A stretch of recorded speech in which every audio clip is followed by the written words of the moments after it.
Here in Arlington, Texas, we're getting you ready for game one of a three-game set between rivals, the Astros and the Rangers. Astros fans making their way in to see game one, too. It should be an exciting series. These Astros feeling pretty good about the way that they've been playing lately, and they'll open a new month today, starting September. When you look back at August, this team really went through a lot to put together a winning month, starting with a couple of really tough injuries right after the trade deadline. So they were forced to have some guys step up, and that's exactly what happened in different ways. And it started around August 19th when things really started to click for this club. If you look back at their last 12 games here, 10-2, they were scoring 5.7 runs a game, 19 homers. Look at the guys that really make a difference here. Evan Gattis, he is hot right now, 4 homers, 375 in those 12. Alex Bregman coming along, Correa driving in runs like he always does, swinging the bat well, and then Ken Giles in that closer role has been huge for the Astros as they have won 10-2. They're gone 10-2 in that last 12, just like I mentioned. So what they've done with that play right there is they've picked up 5 games in the wild card race, and that's what the guys in the booth were talking about. Ashton Blummer, I'm going to toss it up to you. This is exactly the way they want to be playing as they head into a tough series with the Texas Rangers, right? Absolutely, Julia, and a good set of numbers there. You talk about one that is so important, gaining 5 games in that wild card hunt. You go back to that point before winning game 2 of the series against Baltimore, and it looked like the Astros were almost in an absolute do-or-die scenario. And yet the 10-2 mark since that point, and by the way, they were down 5-1 after 1 inning of play in game 2 after losing the opening game to the Orioles. This team has turned it around in a big way. Yes, they're picking up games a little bit on the Texas Rangers, who also are playing very well. But that wild card hunt now has dropped the Astros right into it, Blummer. No, and it's a beautiful thing, and it was great that they went into Baltimore and took 3 out of 4 from those Orioles. Kind of made a statement and got them that much closer to Baltimore. The pitching is falling apart for those Orioles, but the Detroit Tigers playing very good baseball. Brad Ausmus and his ball club getting some good relief at the back end of that rotation. They still don't have Jordan Zimmerman on that coming off that DL yet, but it should be interesting. But this is a tough stretch right here. Astros need to take care of their own business and let those other teams basically wear themselves out and fall off that list. So the Astros and Rangers set to hook it up, and you see George Springer waiting, smile on his face, and ready to go at this series against the Texas Rangers. The Astros starting lineup presented by Southwest Airlines. George Springer in the top spot as usual, followed by Alex Bregman, who has been so big for the club. Jose Altuve has been cool recently, trying to heat it up. Middle 3, Carlos Correa, great driving in the runs. Evan Gattis has been hot, and he says he wants to be in that lineup daily. And Colby Rasmus back in there playing in left field. The bottom 3, A.J. Reed at first base, Jason Castro behind the dish against the righty, and Jake Marisnick in center field. For the Texas Rangers, right-hander A.J. Griffin opening up this 3-game series over this Labor Day weekend. You see he's going to make his 19th start on this season against the Astros. He has faced them once this year. Completed a sweep in Houston when he went 6 innings, giving up 2 earned runs. He's also got good numbers on his career against the Houston Astros. He has been undefeated, 4-0 with a 4.50 ERA. 28-year-old right-hander, 19th start on the year. And it all gets started now. 3 games with the Texas Rangers. The 2 teams will hook up 3 more games coming up at home for the Astros. But this is the first of 13 consecutive games against first-place clubs, and that lays it on the line for the Astros if they are going to continue this hunt to get in by the wild card or even chase down the Texas Rangers. It starts tonight as Springer takes a strike.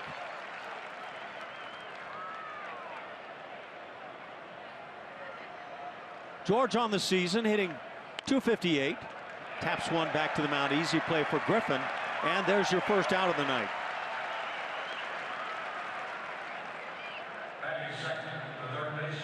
That first pitch tonight at 7:08. Temperature at the ballpark 85 degrees.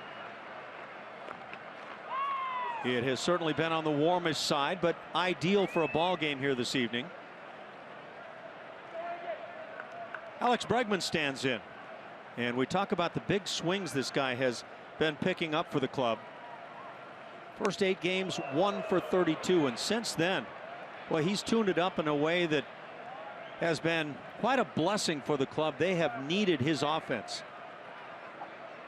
See those last 28 games. Hits one high and deep down the left field side. At the wall. That is another one of those home runs for Bregman, number 6 on the year. And quickly the Astros take the 1-0 lead. And the kid gets it done. That's one way to announce your presence in front of these Texas Rangers fans.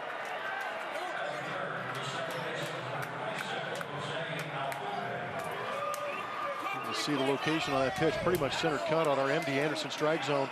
Fastball running back to that inside corner. We know that Alex Bregman has plenty of pop all over the field, but he really likes that ball middle in, and he turned on this one in a big way. So there you go, 1-0 Houston as Altuve stands in.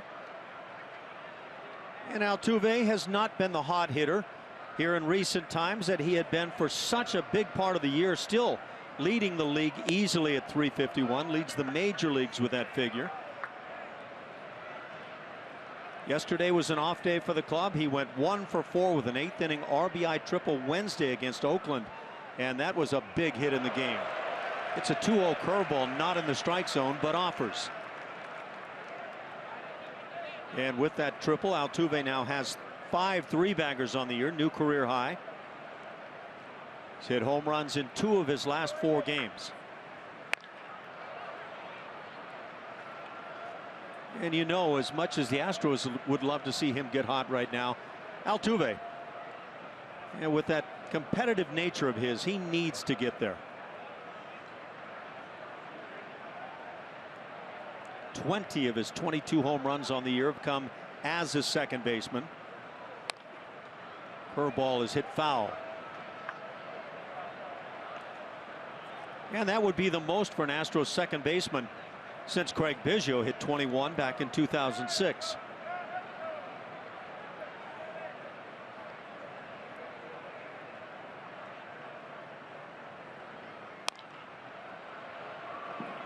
Gets the changeup and hits it sharply foul. Watching this AB, you kind of get the feeling that A.J. Griffin doesn't have too much to beat Altuve. Fouling off some good pitches, tearing him down that third base line. I think what's most impressive about what Altuve's done in his career, he keeps getting better, but he's on the verge of scoring 100 runs and driving in 100 runs.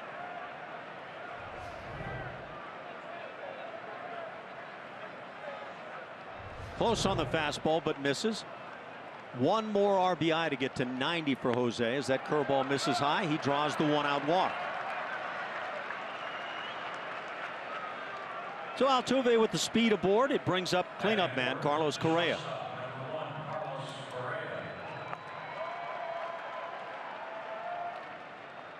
Correa has hit in 7 straight. And by the way, Bregman snapped a little brief 0 for 5 with that home run. 19 dingers on the year. Correa has driven in 90.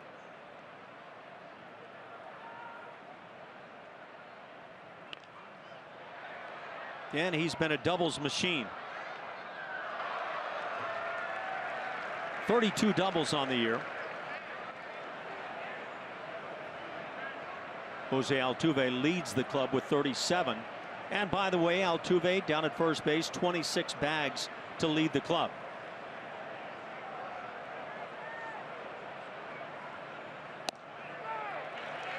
Quickly 0-2 the count on Carlos Correa.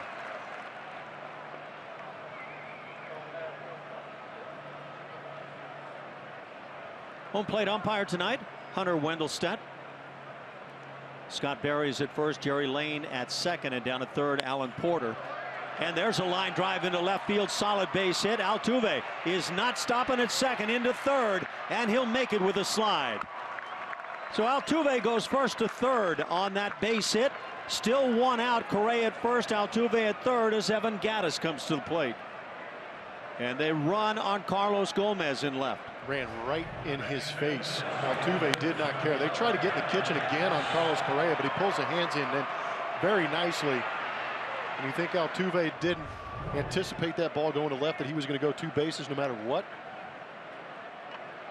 Carlos Gomez not playing in center field for the Texas Rangers. They have moved him to left field, and he's made a very good couple of plays defensively for the club. He's had Two very big swings. We'll get to that a little later.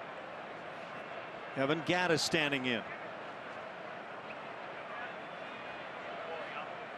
Gattis has been big with his 22 home runs, 56 RBIs. And good speed aboard. Evan Gattis, the DH here this evening.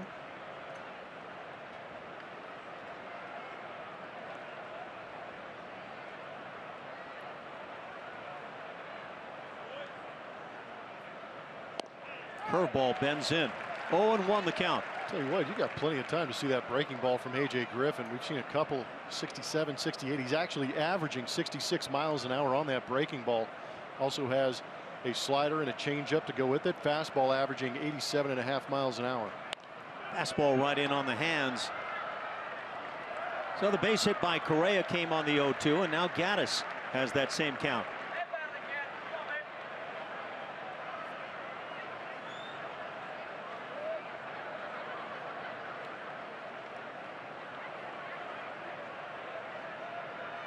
The Astros would love to come out of this first inning scoring at least a pair of runs. Ball hit in the air right center field, and this is deep enough to get run number 2.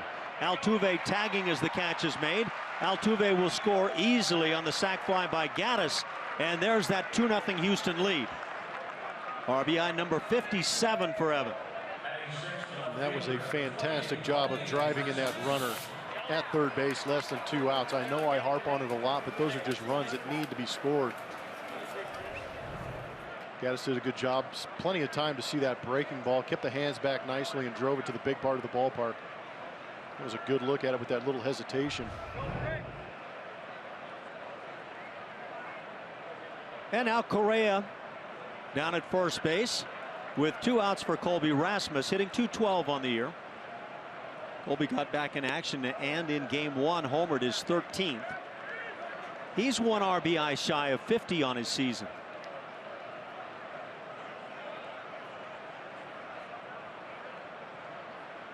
That is a strong defensive outfield for the Astros. Colby fouls it down the left side.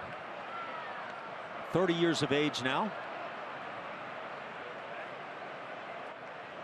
154 career home runs for Colby Rasmus.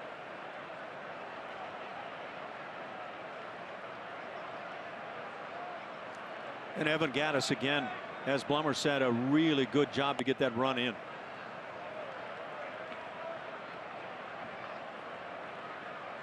That home run for Colby came on August 30th against the Oakland A's. Solo job.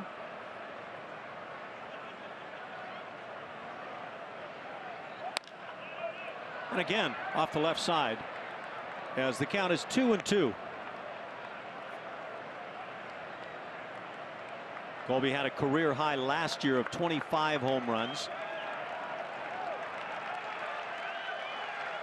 His biggest year in terms of RBIs came in 2012 while with the Toronto Blue Jays.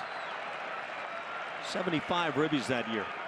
Curveball, and that has Colby down on strikes. Ball kicks well away from the catcher. The throw down, and they get him.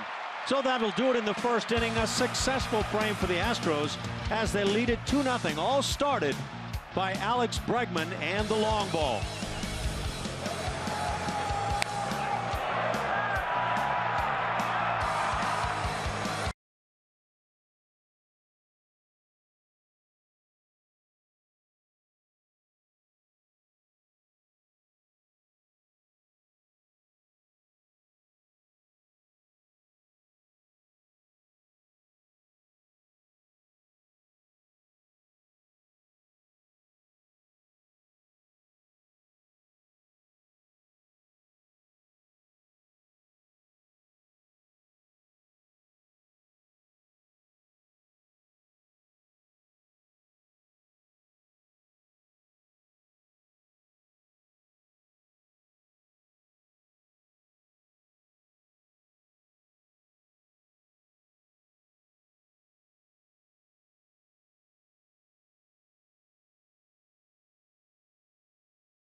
Doug Fister. Easily the Astros' most consistent pitcher this season, doing a great job in those 3 starts against these Texas Rangers. He has great numbers at 1-run record, a 2.00 ERA. And he actually has an active 5-game quality start streak against these Texas Rangers. Dates all the way back to 2013. But me, Ash, and a lot of the Astro fans would like to see that continued success against a pretty good offensive team here in Arlington. Yeah, hold him down now after he picked up the 2-0 lead. Fister set to work and brings a strike. Leading it off for the Rangers, Nomar Mazara playing in right field. And he's had a very good year, had a great start to the season. You see the 15 home runs, driving in 51. Fister, as he so often does, just picking at the edges.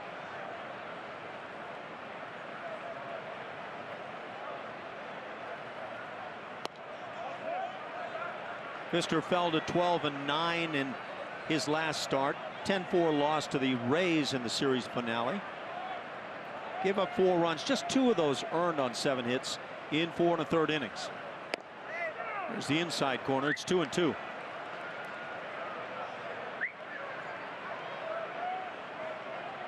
Well, that's great stuff to see Alex Bregman able to put the Astros on the board with a long ball swing, and already 6 home runs as the pitch is hit into right field. So here come the Texas Rangers. Solid base hit by their leadoff man, Nomar Mazara.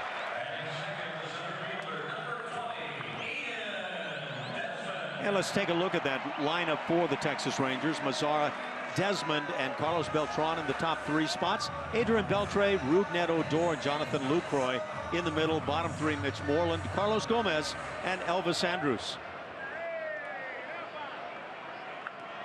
A.J. Reed holding at the bag.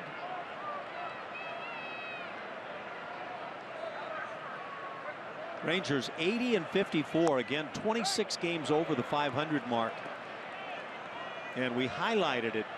They've scored only 22 more runs than their opposition. A phenomenal 30 and 8 in 1-run games.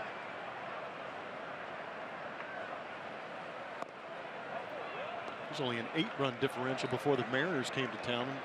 They proceeded to wax them pretty good in 1 ball game to extend that to 22. Believe in games just prior to that series, the Rangers were actually on the minus side in runs differential and still had that enormous plus record, as Fister now has a 1-2 count.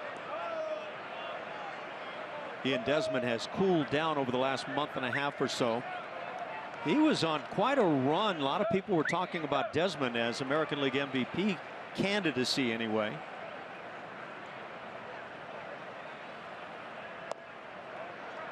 Two balls and 2 strikes. Carlos Beltran waits on deck.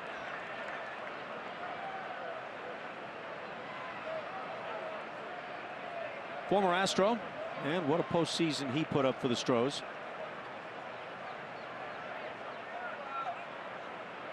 Two and 2 to Desmond. Little cutter just missing away. Hunter Wendelstedt, that home plate umpire, would not bite on this close one. He should have.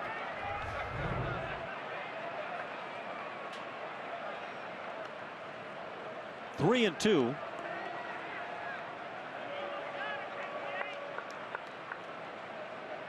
Mazara has not stolen a base, caught a couple of times. He goes lined into right center field, and that's down for a hit.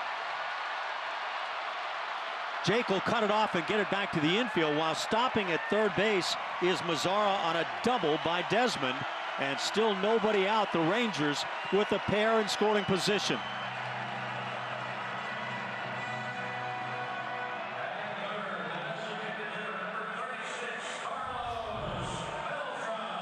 Pretty good piece of hitting, but that ball with a 2-strike count, tailing back over, down and in.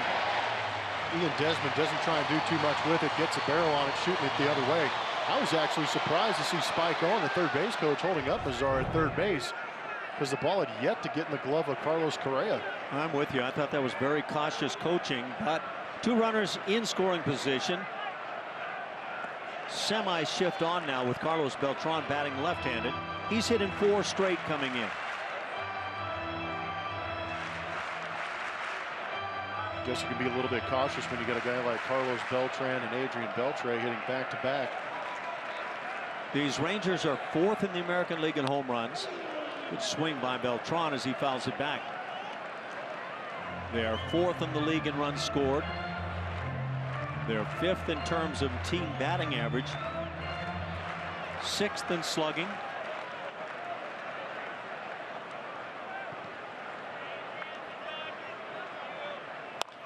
Curveball line to right field. Springer comes on. He'll make the grab, and tagging and bluffing at third base is Nomar Mazara, and there's a first big out.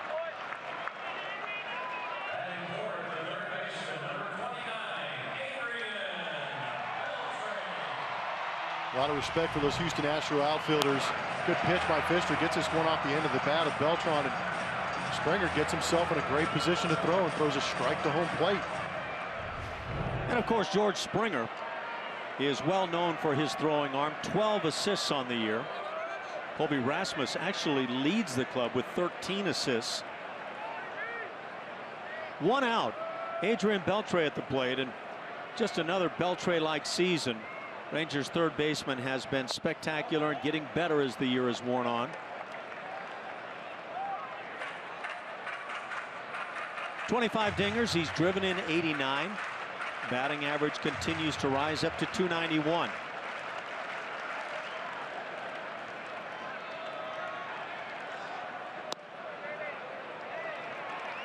It would appear that the home plate umpire, Hunter Wendelstedt, is going to keep, at least here in the early goings, that strike zone about as tight as you'll see.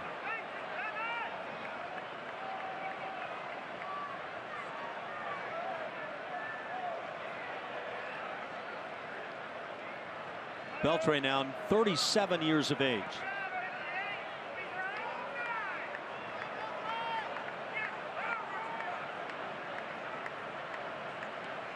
Over the last 5 years against Doug Fister, 6 for 21.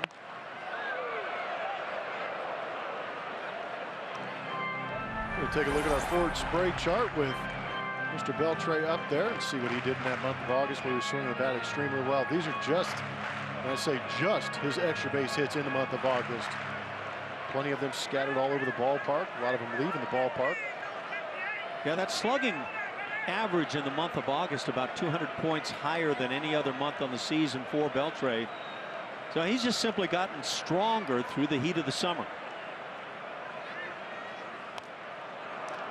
As a 2-2 count, 1 out here in the first inning, 2-0 Houston, and the Rangers threatening. Beltre has hit .313 right here in Arlington.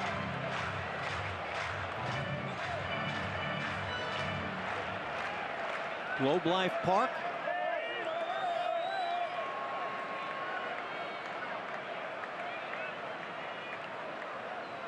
The 2-2. Line drive softly hit and gloved by A.J. Reed. So there's 2 down now in the inning. And the Astros hope that that cautious no send on Mazara turns into no runs in the inning. It's now in the hands of Rougned Odor.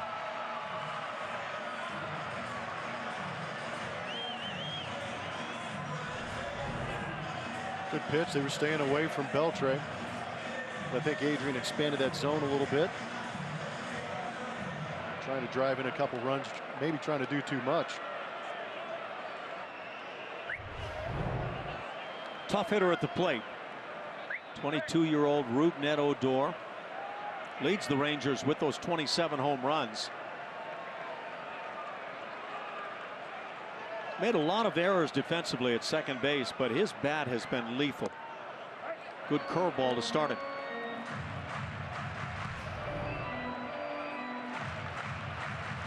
See what Adrian was doing. Wall off the plate, chasing that slider.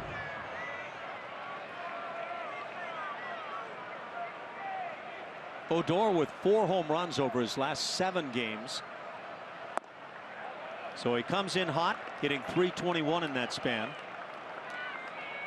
Has a ball and a strike.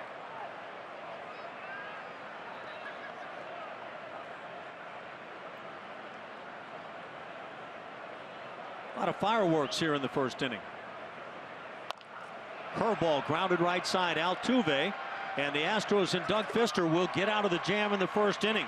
First two reach. Rangers leave runners at second and third.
Comes at that app. Stay up to the moment with Game Day, StatCast live highlights, and more. Even at the game with Minute Maid Park, new Wi-Fi. Download the app for your phone or tablet now. I don't know if you guys in the booth heard when Alex Bregman hit that home run. There was a lot of clapping, cheering for him, which means there's a ton of Astros fans here today. I don't know if you guys saw all the Astros fans that made it down from Houston or else, or maybe around the DFW area. Some of the fans maybe going to their first Astros away game. I saw that on Twitter too. But a lot of them grouped together, guys, before the game and took a group pic, which is awesome. So Astros Twitter, congrats. You rock. Thanks, Julian. Let's keep the noise coming. Astros put 2 on the board in the first inning, lead it 2-0 as the Rangers left runners at second and third in their half of the first. A.J. Griffin hooking up against Doug Fister. And now 3-0 as A.J. Reed leads off here in the second. To be followed by Jason Castro and Jake Marisnick at the bottom of this order.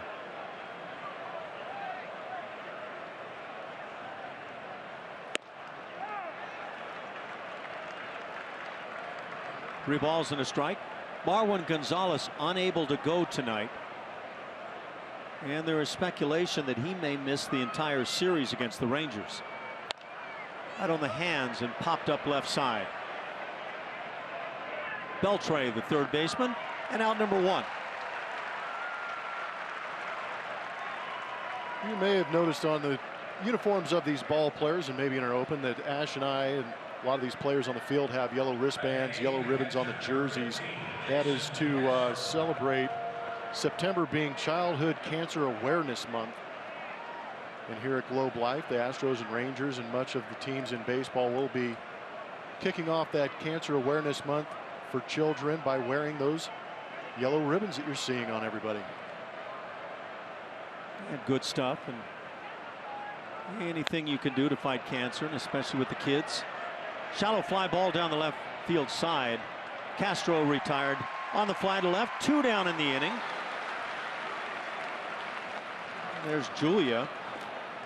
Wait a minute now. There's no Julia there. I was looking for you, Julia, but I couldn't find you. No, but that's what I was talking about. Check this out. That's a great group shot. They've just taken over Globe Life Park. Good for them. I love it. Yeah, Wiggy there on the left been doing a good job of getting tweets out and having everybody recognize and strengthen numbers. Hey, they got a shot there of Alex Bregman, and he comes through in the first inning. Jake Marisnick is hitting with 2 outs and the bases empty here in the second.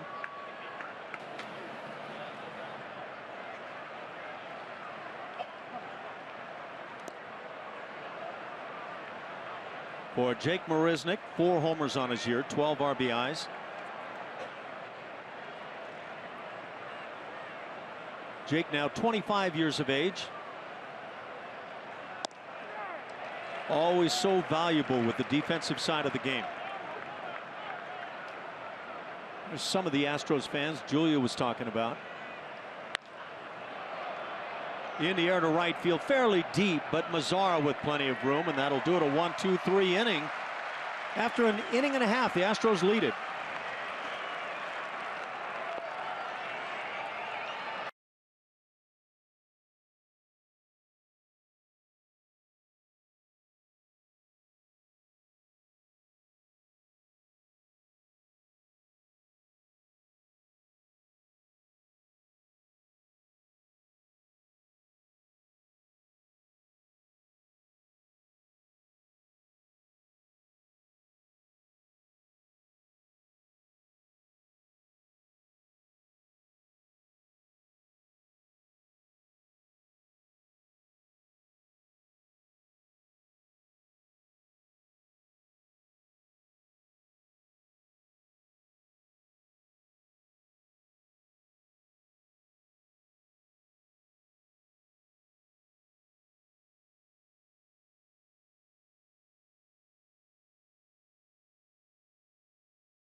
Let's go places.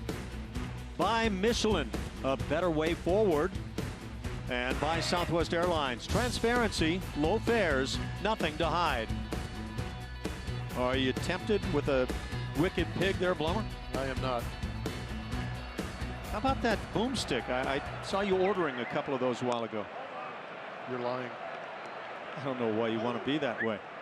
With the Astros leading 2-0, that's a bad attitude. A couple of boomsticks, man, that's dangerous. Yeah, one would be dangerous. Start things here in the bottom of the second inning. Jonathan Lucroy at the plate has hit in 5 straight. 20 homers on the year, 7 already now with the Texas Rangers since coming over at the trade deadline. In the air down the right field side, looping and dropping. It drops fair. Lucroy will stop at first base. Again, that appreciation of the arm of George Springer. That's the 3rd hit now for the Texas Rangers, all coming with nobody out. Buzz, look at that, yeah. I mean, and you're saying you're not tempted, huh? Oh, I did not eat it with all of that stuff on top of it. Yeah, there's a disclaimer from Julia. Oh my goodness, so many calories. Whew, how did I do that? I really did eat one though. That's a true story. You get an adrenaline shot with that one. How on earth did you do that? It took a few hours. Well, if you order a hot dog that has a carrying case, it can't be good. Comes with its own luggage. You're supposed to feed your family with that. Yeah. And their families. I just thought I was hungry that day. I wasn't hungry for the next 3 days. Yeah, it's never good when your hot dog has a piece of luggage to bring it around. Ball and a strike just under the knees as Mitch Moreland is at the plate. He's hit 22 home runs, driving in 55. The Astros with a pair in the first inning, started by Alex Bregman, home run number 6 on his year. Jose Altuve drew a walk and scored after a base hit by Carlos Correa. Evan Gattis came up with a sac fly. And I'm not sure how that pitch missed Moreland.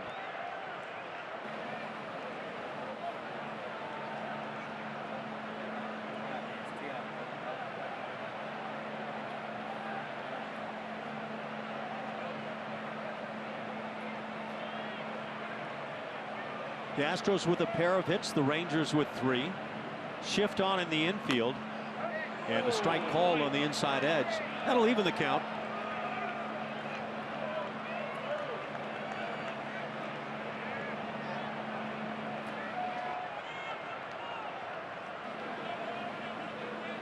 Only Bregman on the left side, playing at about straight up shortstop.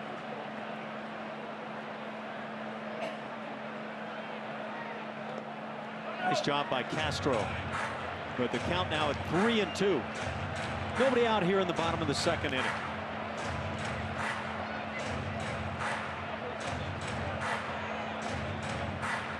You can see Castro already perspiring pretty heavily.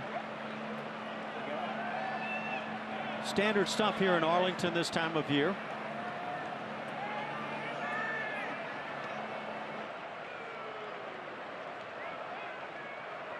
The Rangers have had 1 runner in motion already. We'll see how they play it with Jonathan Lucroy.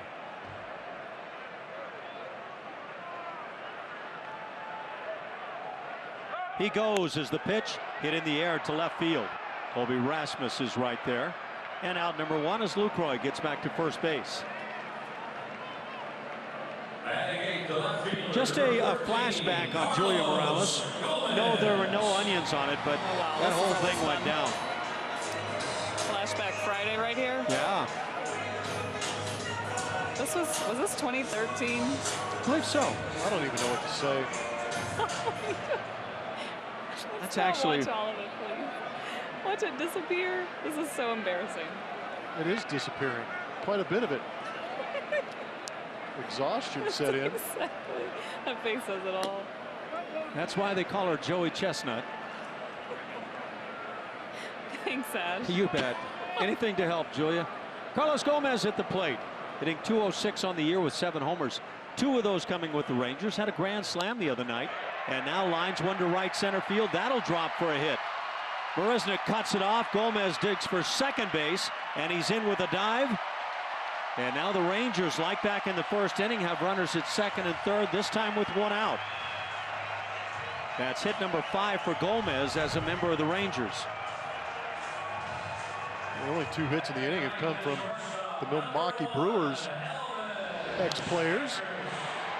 Lucroy had 1. Now Carlos Gomez. A little revenge AB for him. And that'll bring up the 9-hitter as you see Carlos Gomez. In Gomez's first at bat as a member of the Texas Rangers, he hit a 3-run home run. So he's having some success. Elvis Andrus takes a strike. Infield playing back.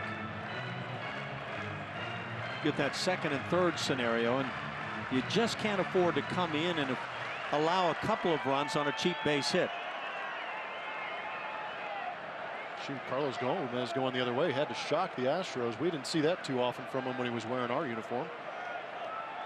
Yeah, a lot of talk about whether Gomez would have a big series against his ex-mates. Outside corner, it's 0-2. Andrus doesn't like the call.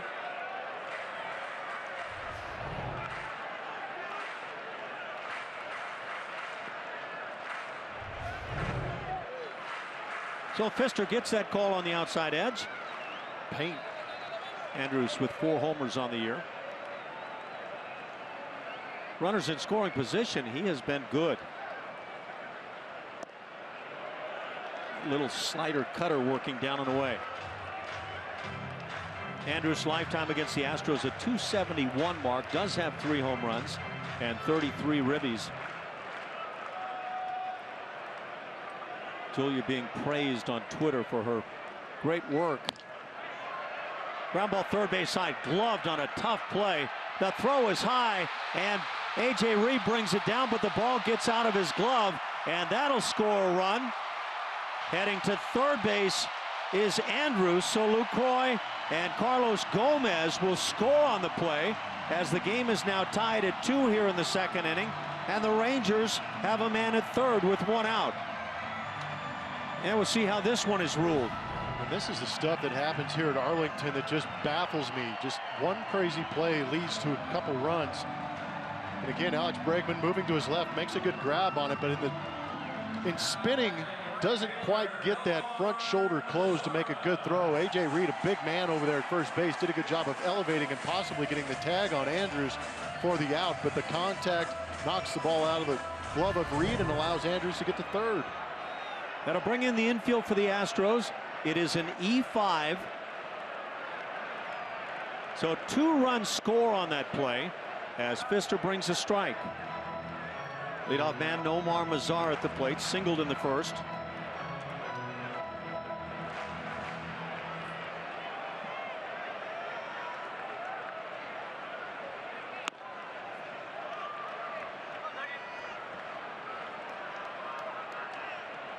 For Bregman, his 9th error already. And they've been coming on plays like this, and some plays where he is backed up on that 2-hopper. Curveball hit on the ground is short. Correa will freeze the runner and get the out at first base. Second out of the inning. And now it'll bring up Ian Desmond with Elvis Andrus at third base.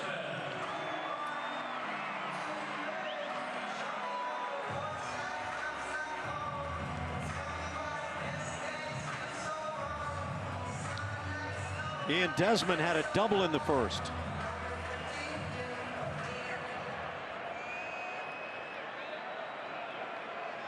Mazara fails in that bid to put the Rangers on top.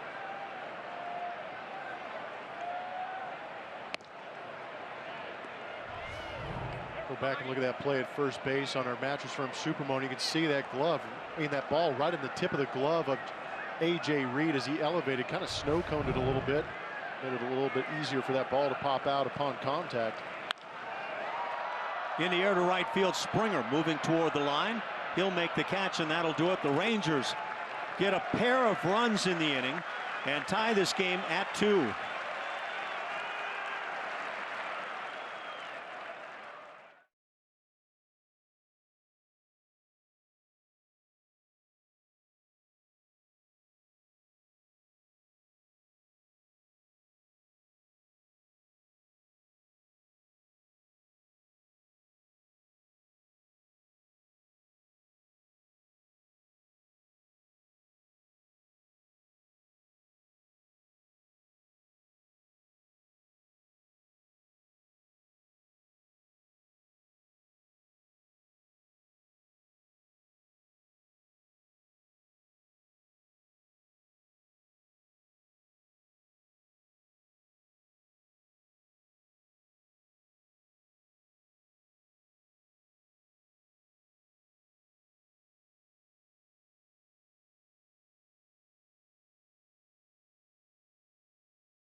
Usually people are saying that to Jose Altuve, right? Well, George Springer got things started for this team a couple of days ago. In the 8th inning, 2 outs, he tripled right there. Jose Altuve comes through after Bregman reached on a strikeout. And then Gaddis coming through with the go-ahead. Ended up being the winning run, driving in Jose Altuve. This team came from behind to sweep the A's on Wednesday. Feeling pretty good about the way that they're playing, but he's right, guys. This team is pretty good when George Springer is hitting. That helps a lot, Julia, when George is swinging the bat well. He's had a way of getting on base and scoring a bunch of runs for the club. As he bats here in the 3rd inning, game back tied at 2 now. 1 ball and 1 strike on George, followed by Bregman and Altuve as A.J. Griffin works it to the plate.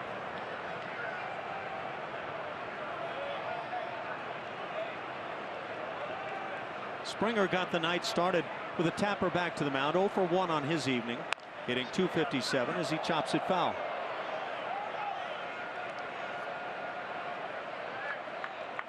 New faces on the Astros bench here this evening. They have made some call-ups. That big swing from George. Don't be a skirt. No reason to be a skirt. Right-hand pitcher Yandel Gustavo is up with the club, as is the righty James Hoyt, infielder Tyler White, and right-hand pitcher Brady Rogers, who's the Pacific Coast League Pitcher of the Year. Springer takes strike 3. Caught looking as he leads off in the 3rd.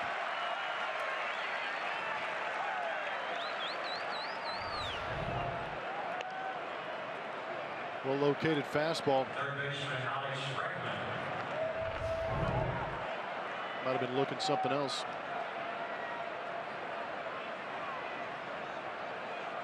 For Griffin, his 2nd strikeout of the night. And now Alex Bregman, who just launched one down the left field side in the 1st inning, giving the Astros a 1-0 lead. His 6th major league home run.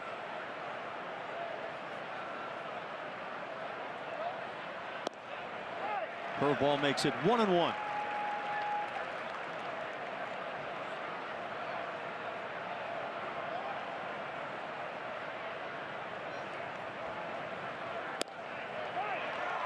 Griffin now painting the outside corner, gets in front of the count.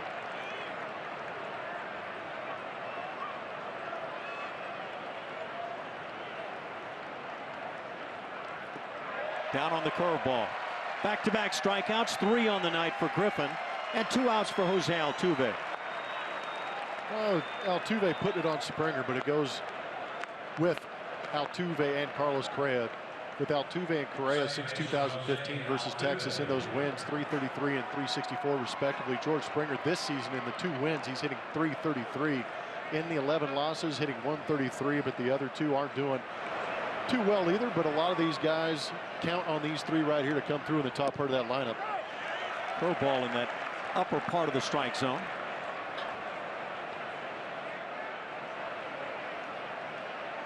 Altuve drew a walk and scored in the 1st inning.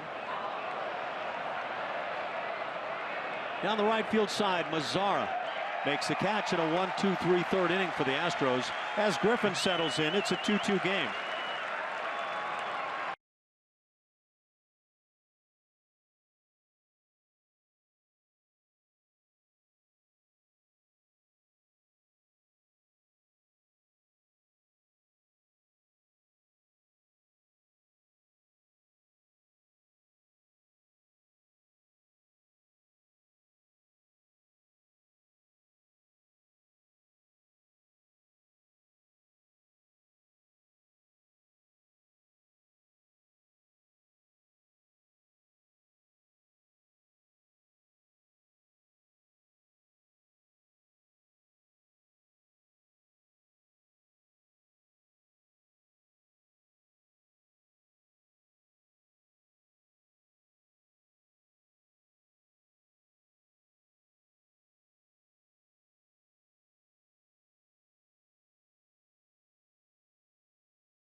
As we look at some of those other clubs, Blummer, that are in that battle for the wild card hunt in the American League.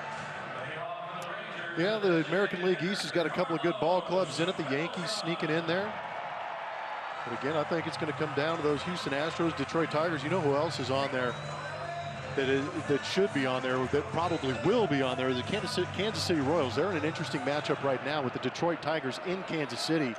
That'll be a big weekend between those 2 clubs to try and determine who's going to sneak into that race also. Those Royals start the night 3 back in the wild card hunt, 2 back of the Astros. 29 games to play for the Astros, counting tonight's. 28 for the Texas Rangers. Carlos Beltran leads off here in the third for Texas. Out in front on that slow curveball.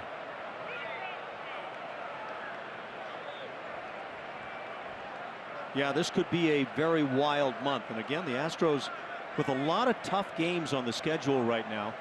13 consecutive against first place teams.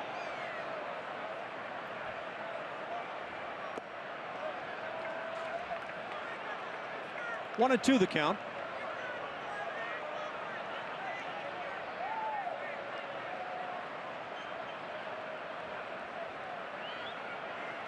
Beltran flied to right field his first at bat as he hooks one foul down the right side. That came with runners at second and third, nobody out in the first inning. Just shallow enough to Springer in right field that George with his strong arm was able to bring it in, and the Rangers chose not to run on it.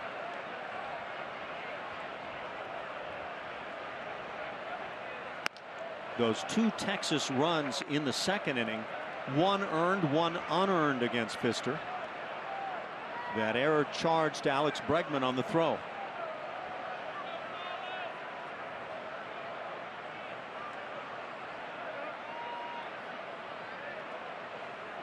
Pfister and Castro having a tough time hooking up on the signs.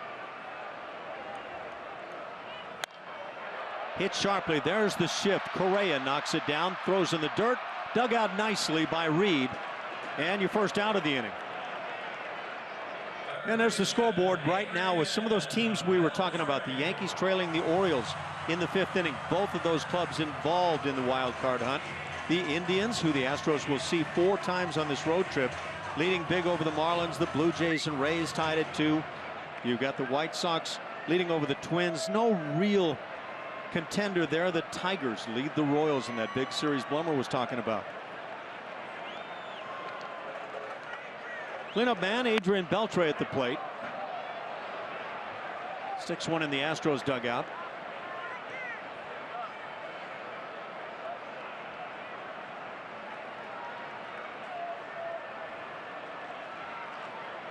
Nobody seems to have more fun playing the game than Carlos, or make that Adrian Beltre, and maybe Jose Altuve for that matter. Got in on the hands, and that winds up foul in the second tank. Guess you could call that the third tank here in Arlington.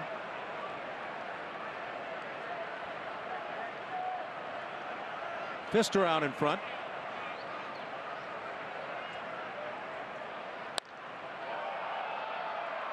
This will stay in play for Colby Rasmus.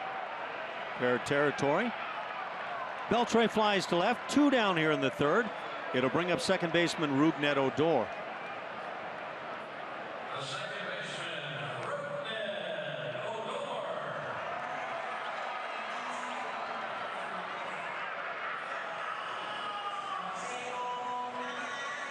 Odor, the guy who early on in the season punched out Jose Bautista of the Toronto Blue Jays. Big story at the time. 27 home runs.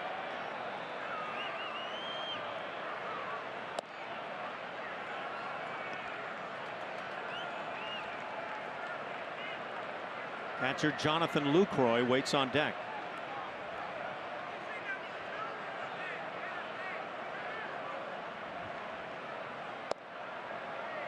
It's a pretty good looking pitch. 2-0.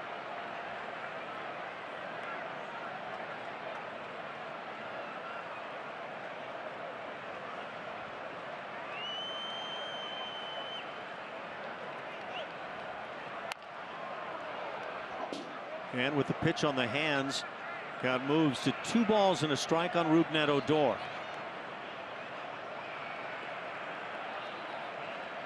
He had 2 home runs and 5 RBIs in Wednesday's game. The Rangers, like the Astros, off yesterday.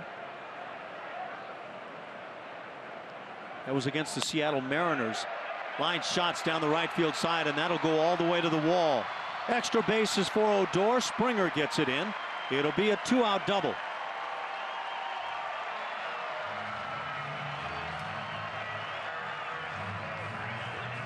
Good job the pitch before in that 2-0 count, getting in on the hands of Odor with that cut fastball, maybe a slider.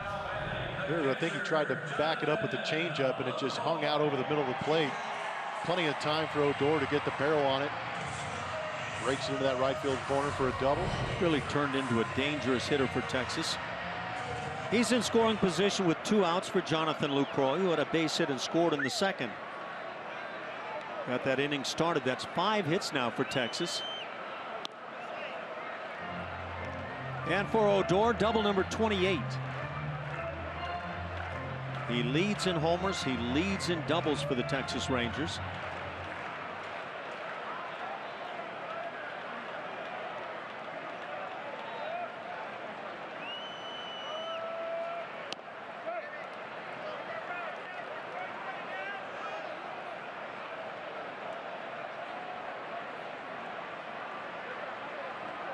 Jonathan Lucroy, one of those prized players at the trade deadline, picked up by Texas along with Carlos Beltran.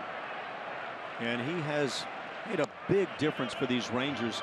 Say a lot of the people involved with the club, they say his presence behind the plate has led some of the pitching staff to just settle in and go with his calls of pitches.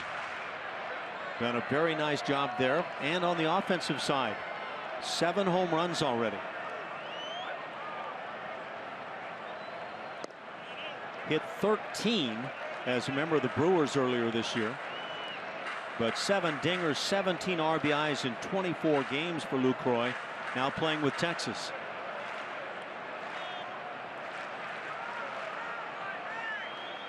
Seventh year in the major leagues for Lucroy. On the ground, sharply hit, but Altuve is there. And that'll do it for the Rangers. They leave a man at second.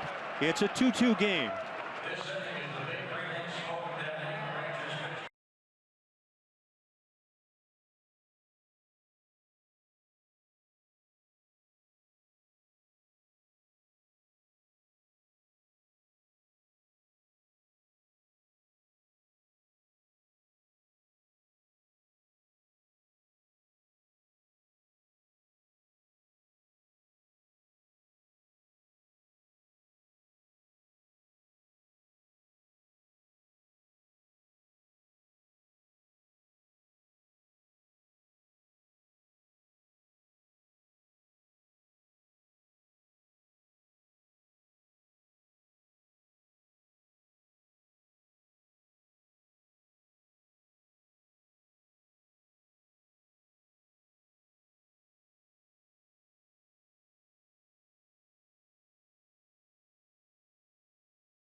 September 9th, fans can purchase bags that include tickets to a 2017 game, autographed merchandise, and more.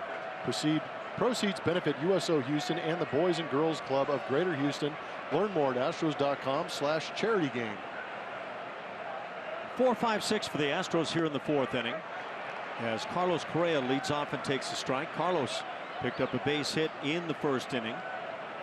He's now hit an 8 straight.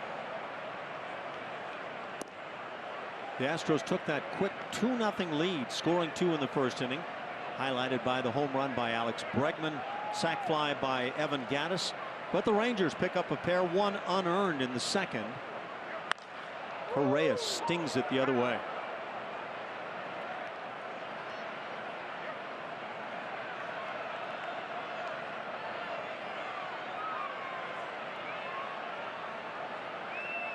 1-2 the count on Carlos.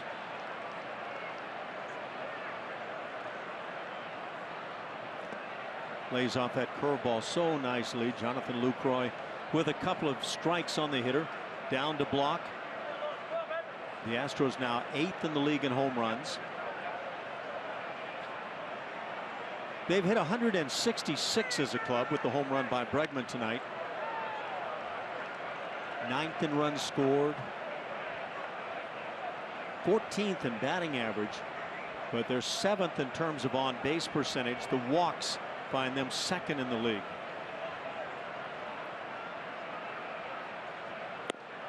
They balance things very nicely with a pitching staff that is 3rd overall in ERA at .390.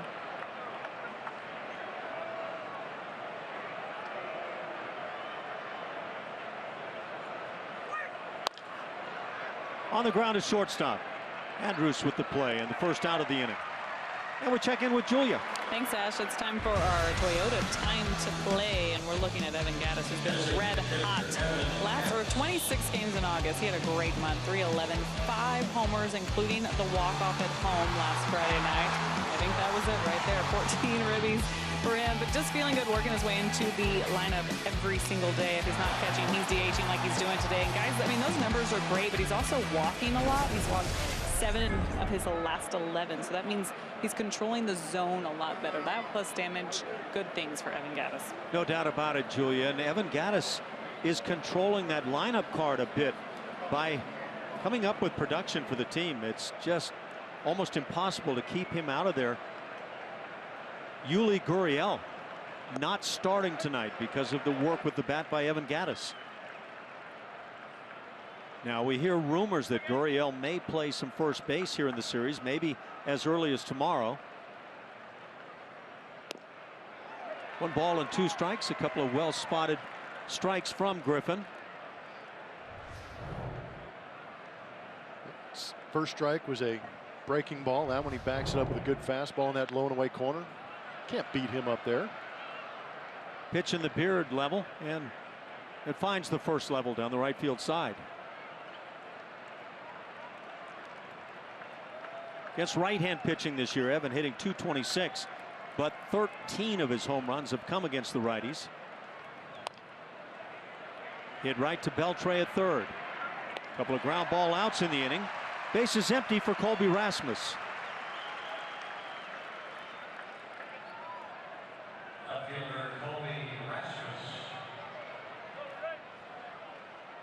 In this 10-2 span for the Astros since winning Game 2 in Baltimore, what for you have been the keys as you see the club able to pick up the big and meaningful winning streak? We're getting some decent pitching. I think the back end of the bullpen's been pretty good. With Gregerson getting healthy, that's encouraging for A.J. Hinch to be able to go to that Will Harris, Luke Gregerson, Ken Giles in the back end of that bullpen if they have that lead going. But Joe Musgrove turned things around in that last outing that he had. It'll be good to see if he can continue that tomorrow. But they've been getting just timely hitting. I'm all about good pitching, good defense, and timely hitting, and they've been doing that. 0-1 on Rasmus.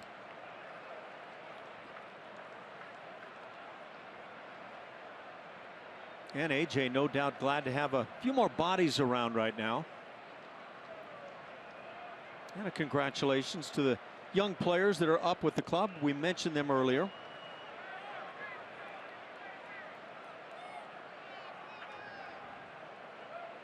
There you go. There's your pitcher of the year in the Pacific Coast League this year. It's really the only guy that's gotten called up in September that hasn't had time this season. Yeah. Brady Rogers. First career stint in the big leagues.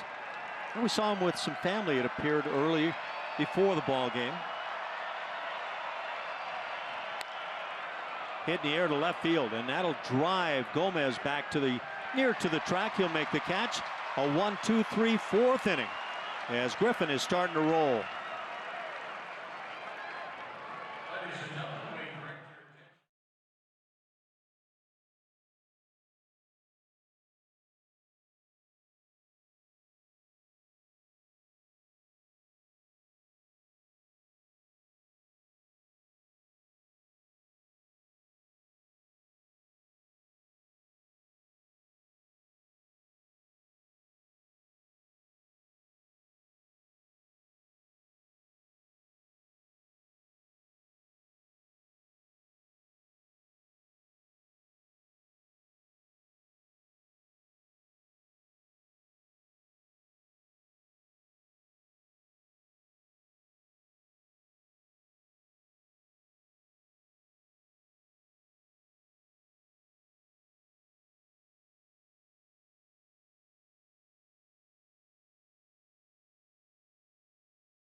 off your weekends at Minute Maid Park with the best fireworks show in town after every Friday night home game. The next fireworks spectacular is next Friday and is honky tonk themed. For more info, visit astros.com/fireworks or call 1-877-9-ASTROS. This is game 1 of this 7-game road trip. 2 first-place teams that they're visiting, and these guys know winning games is the most important thing right now for this club. Asher, I'm going to send it up to you. Yeah, thanks, Julia. Mitch Moreland comes up with a base hit to start things on the first pitch of the inning. And the Rangers picking up their knocks here early against Doug Fister. Leadoff single brings up Carlos Gomez. Carlos Gomez had a double and scored in the second. That was run number 2, the unearned run of the inning. And now hitting .209 on his season. 2 home runs as a member of the Rangers. A 3-run drive in his first AB. A recent grand slam. By the way, his second of the year. He did hit a grand slam with the Astros earlier on the season. And for the Rangers, 6 hits already. The Astros have just 2. They came in the first inning. Alex Bregman and Carlos Correa. It's kind of interesting watching a guy hit a grand slam for one team against the Seattle Mariners, changing teams and hitting a grand slam against that same team. It's rather odd. Yeah, you would think that's extremely rare.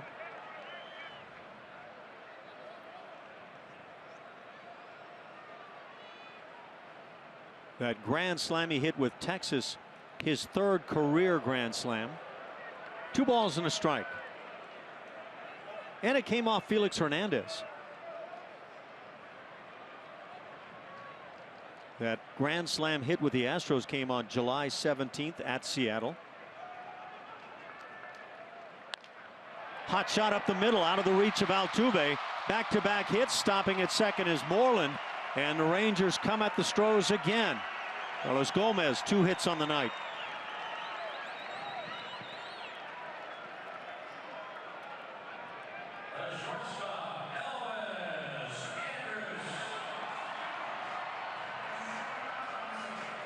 We'll bring up Elvis Andrus, the 9-hitter. It was Andrus hitting that ground ball to third base, gloved by Bregman. A nice play up with the glove work. After the 360, the throw was high, drawing Reed off the bag, and the ball popped out of Reed's glove and on down the right field side. 2 runs scoring on that big play.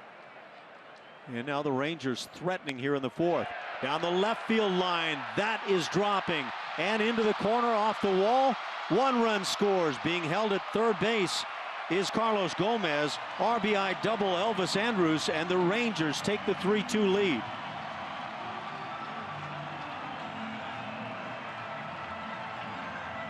Pitch elevated from Doug Fister on that double to Elvis Andrus. That's what you like to call a hanging fastball. Well, we've seen some more aggressive swings in this inning early on against Doug Fister. Mitch Moreland on the first pitch, Andrus on the first pitch. Maybe picked up on a tendency of Doug Fister, trying to get ahead early with that fastball. 3 hits in the inning. Moreland and Gomez with singles, double by Elvis Andrus. Rangers take the lead, have runners at second and third, and nobody out, and the top of the order. In the air to center field, Jake Marisnick being driven back. Out is recorded, tagging and coming to the plate Gomez. That makes it 4-2. Moving into third is Elvis Andrus on the sac fly by Nomar Mazara. And the Rangers quickly erase the 2-0 lead and now lead at 4-2.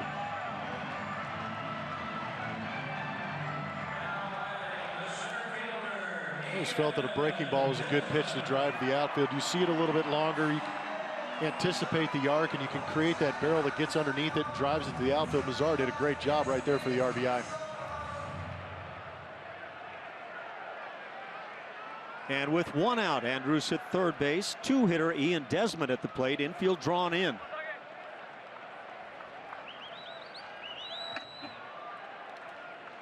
What a year for the Rangers center fielder. A lifetime shortstop. Converts to the outfield, goes to center field, and has been a big part of what the Texas Rangers have done. And that pitch had to be in the strike zone.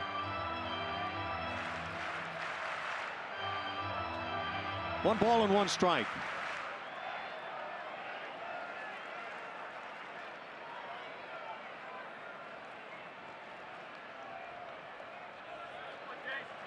Ball in the dirt. Jason Castro just gloving on the backhand side. 2-1, waiting on deck. 3-hitter Carlos Beltran.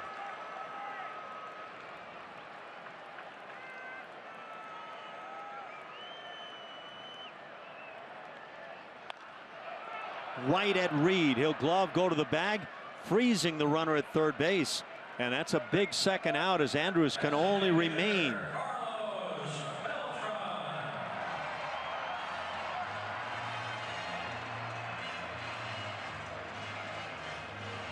That'll bring up Carlos Beltran. 0 for 2 on his night. Has flied out and grounded out.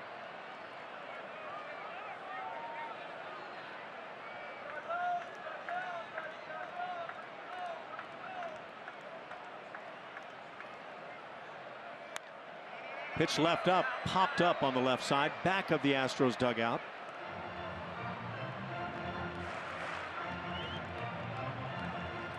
This guy's a first pitch hacking. They're getting their swings in. There's no doubt the Rangers already with 8 hits. We're just in the 4th inning. But if Pfister can keep the game here at 4-2, he's turned a trick that helps the Astros. There's Castro getting down to block it.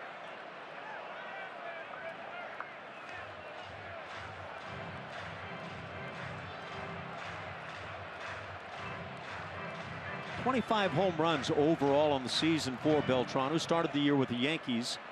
75 RBIs. Just keeps on playing the game very well. Drives it right center field deep. Marisnick back, leaps, and this one gets out of here. 2-run drive. Beltran, number 26 on his year. And the Rangers extend that lead to 6-2.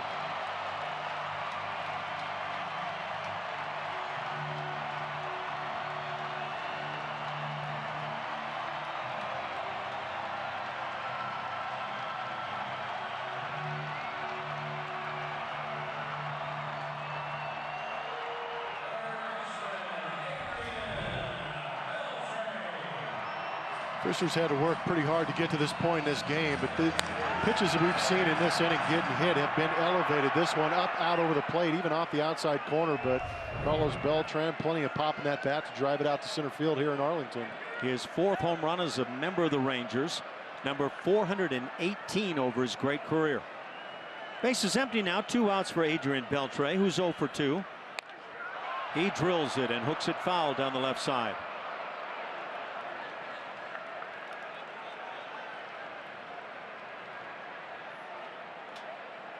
Well, the Astros took the early lead, maybe putting some pressure on, but the Texas Rangers appear to be a ball club not affected at all, at least on the negative side, by pressure. Astros now get some activity going in their pen in left center. Adrian Beltre with a 1-2 count.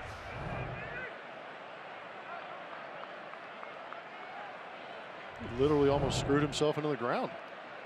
They've got a couple of hitters that'll drop to a knee with some swings. Maybe him and Carlos Gomez have been working on that.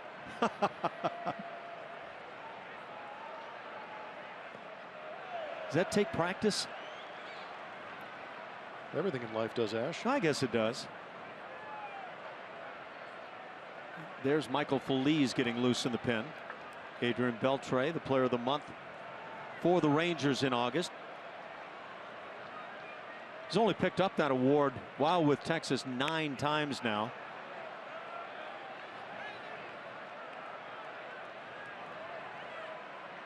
They began the award in 1998. Last times he did that, June and July in 2014. He was among the leaders in the American League in numerous offensive categories. And on top of that, he plays a great third base.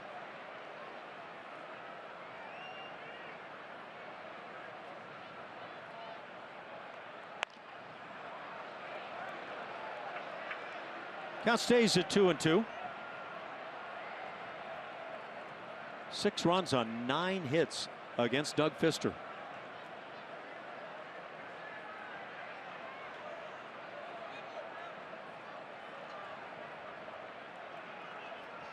Beltre has hit in 4 straight. Towering pop on that left side, and that'll land about 5 rows back.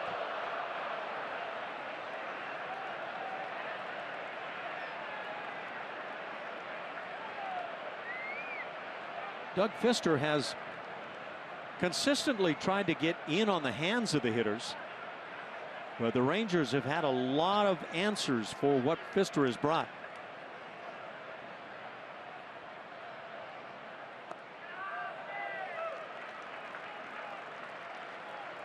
And Fister's done a good job of setting it up because he is getting those strikes, so to speak, on the foul balls, but he's had a tough time putting these guys away with 2 strikes.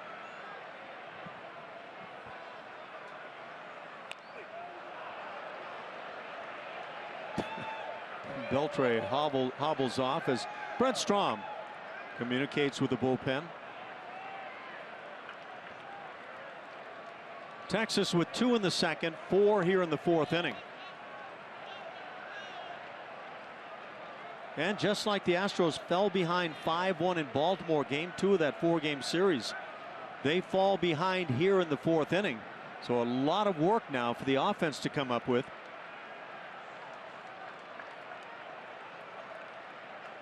Beltre has homered in a couple of straight games. And 4 of 7 here on this homestand. The Rangers have a 10-game, 11-day homestand.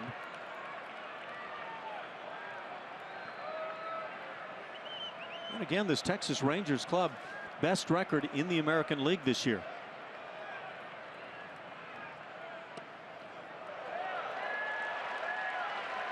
So the 2-out walk is issued. That'll bring the 8th hitter of the inning to the plate. Get a special gift for the Astros fan in your life with the Astros commemorative brick paver program. Make your special message a permanent part of Minute Maid Park by visiting astros.com/bricks.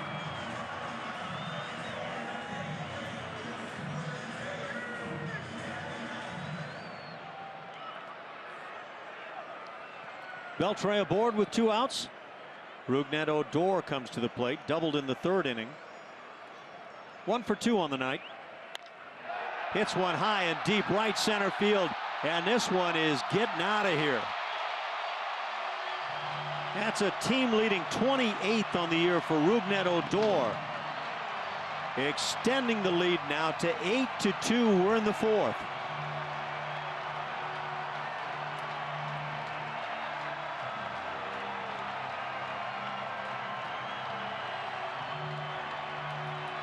Rangers have been hyper aggressive in this inning, swinging early in the counts, getting some pitches elevated, and they are not missing, and that's going to bring A.J. Hinch out.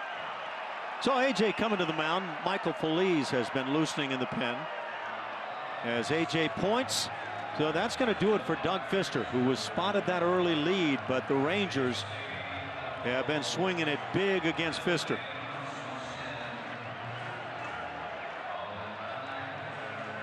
Appears to be a positive message, but that's a tough night to come away with anything positive on. 8-2 Texas leads as Phillies comes on. We'll be right back.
lines. Transparency, low fares, nothing to hide.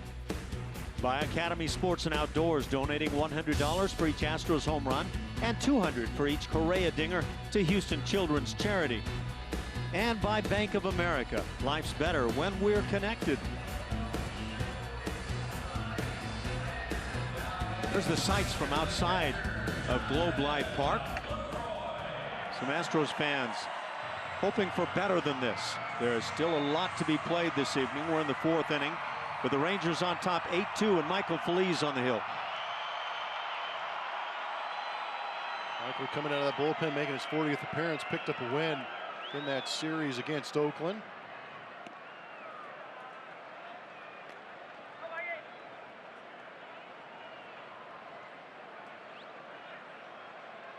So after a quick start for the Astros, it's been all Rangers here in the opener of this 3-game set. Jonathan Lucroy fouling down the right side.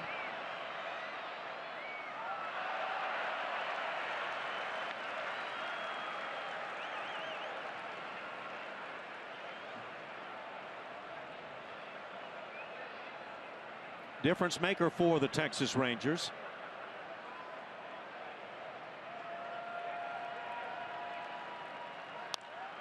He drills it down the left side on the breaking ball. This is up against the wall and gets out of here. Line drive dinger to left. The 9th hitter of the inning makes it 9-2 Texas on the 3rd Texas Rangers home run here in the inning.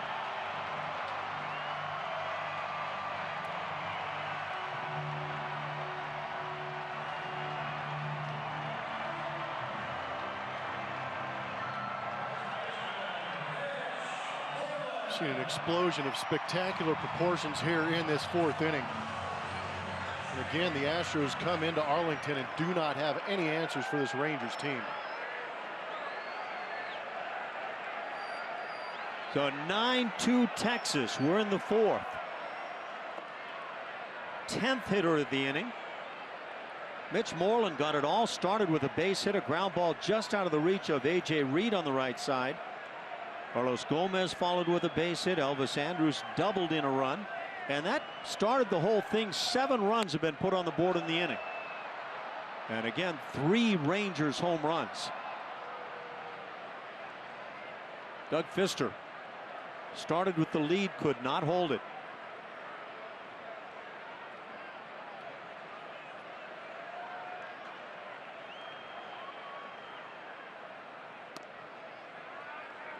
Two balls and a strike.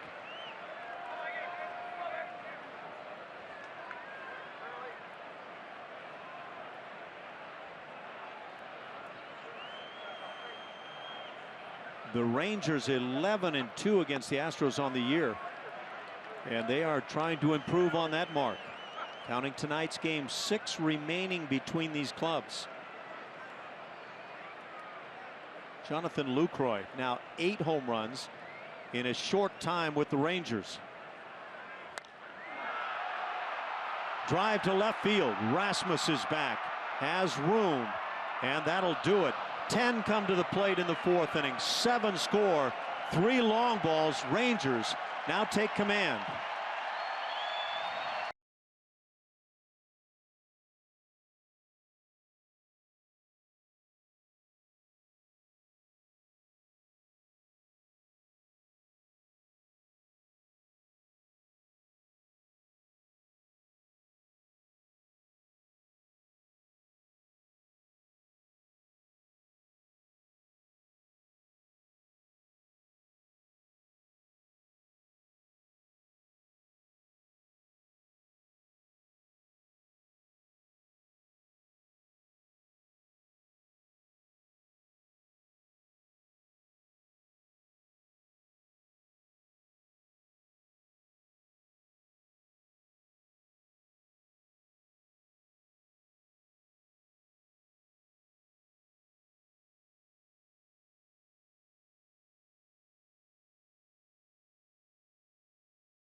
Astros, and time for our Chevy Stroh poll. Make sure to follow us at Root Sports SW and vote in our poll. Today's question: which major league record is the most unbreakable?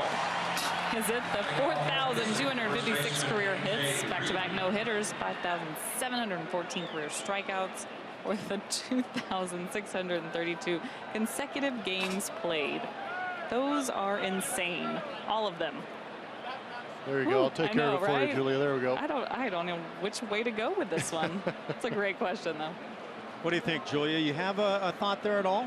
Man, I don't. And strikeouts, no chance. No chance is right. I agree with that entirely. The way the game is designed now, pitchers just don't have a chance to come up with that many innings to get that many strikeouts. So that would be number one. Nolan, you're safe.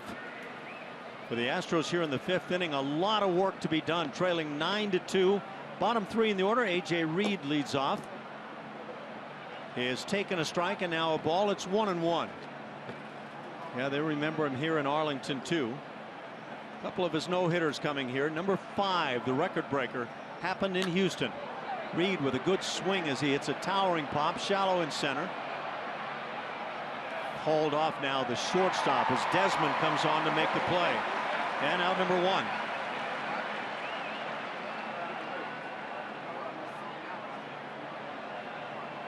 You know, I would also say, I don't know how you feel about this, but the 7 no-hitters put up by Nolan Ryan, I don't see how anybody's ever going to even have a chance to get to that point. Tell you what, there's some guys around the league, they'd be lucky to have 7 complete games in their career. Yep, you're right. You're right. And how about guys that get to 7 innings, say, with a no-hitter intact and 115, 120 pitches thrown?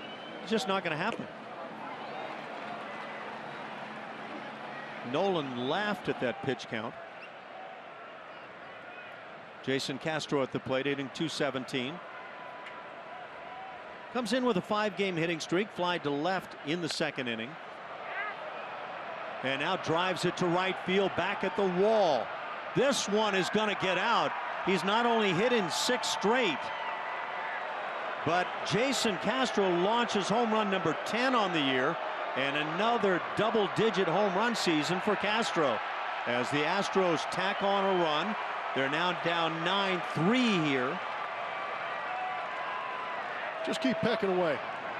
You never know. It's all you can do, right? We saw a bigger deficit, it felt like, in Baltimore, and they came back.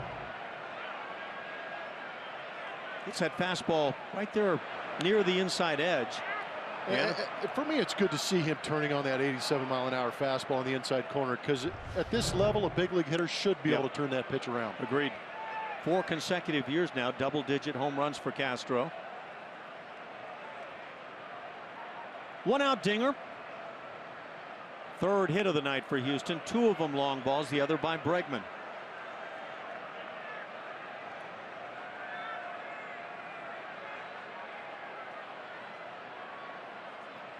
Nine-hitter Jake Marisnick at the plate has a 2-0 count. Jonathan Lucroy quickly out to the mound. Even with a 6-run lead, Lucroy out there to say, hey, look, we're not putting guys on base. You let them earn it.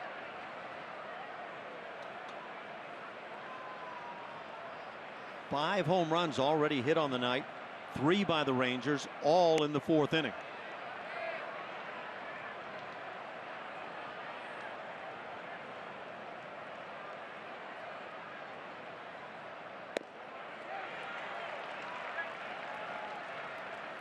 Three and 1. Waiting on deck, the leadoff man, George Springer. Get it ready, Jake. You're going to see it again.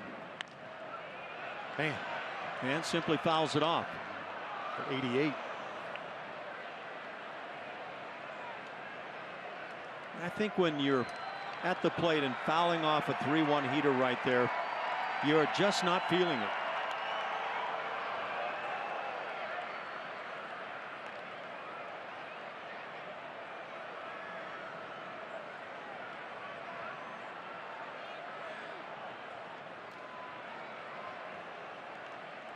Three and 2 on Marisnick.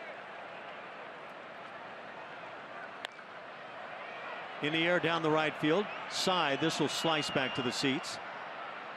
Count stays filled.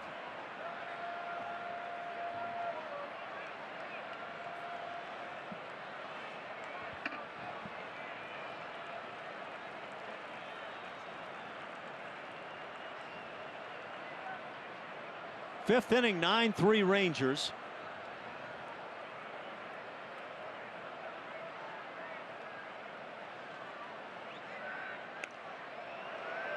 And that breaking ball left up, probably out of the strike zone. Marisnick fights it off.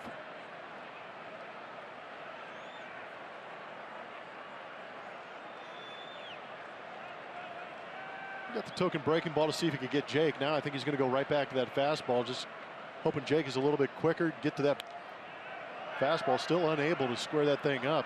Might have been a little bit elevated in the zone, but still not a terrible pitch to hit.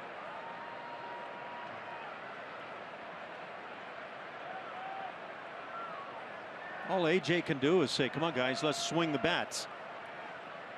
Bring your best effort right now. And you know that's already been said.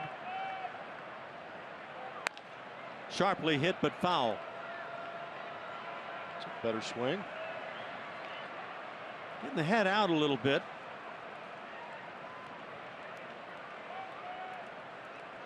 You see the average against those pitches from AJ Griffin.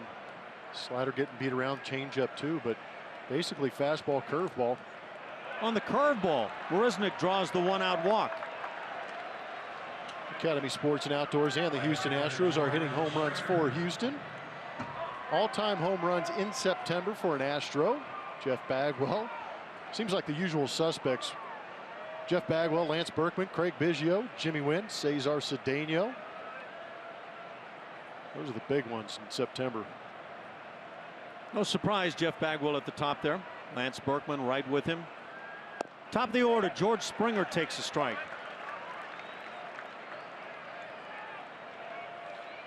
For George on the night, 0 for 2 with a strikeout.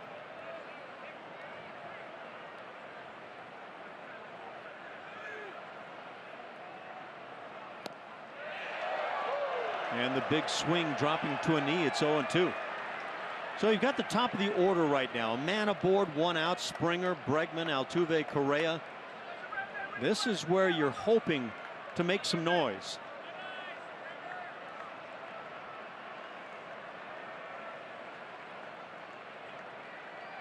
Fastball thrown on by at 89. Second time tonight, Springer down on strikes. That's 4 for Griffin and 2 outs for Alex Bregman. That swing before kind of got in the head of George Springer when he looked like he was swinging on Lake Placid in the middle of winter. Never heard that comparison before. Yeah, he was on skates. Played with a guy, Joe Pittman, a second baseman who defensively would have some of those nights the feet would just come out from underneath, and we called him skates. Alex Bregman hit a home run in the first inning. Boy, it seemed timely at the time. Line drive coming on and making the play is Gomez in left field. And that'll do it as the Astros go down. Picking up a run on the home run by Jason Castro. It's 9-3.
As we go to the bottom of the 5th, grab your boots and Cowboys hats on Saturday, September 10th, and head out to the Astros Boot Scoot and Barbecue, presented by Nolan Ryan Beef. Fans with a game ticket will enjoy a pregame street festival, country music, and great barbecue.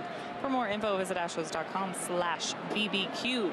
And Carlos Gomez coming up here, guys. Struggled to find his groove with the Houston Astros, and the players were actually pretty shocked when he was designated for assignment back in Minneapolis when the team was there. And today, Jay Hinch asked about his former players, saying that this is a guy we know. Nothing that he does will surprise us. We've seen it all from Carlos Gomez, the good and the bad. So that's the word from the Astros clubhouse today on their former teammate, guys. Yeah, thanks, Julia. And 2 for 2 tonight, so it's been the good for the Texas Rangers here this evening. Came in struggling overall in terms of batting average as a member of the Rangers. Has a 3-0 count. Michael Flees came in and yielded a home run to Jonathan Lucroy, a line drive shot down the left field side. That was run number 9 for the Rangers. It's now 9-3.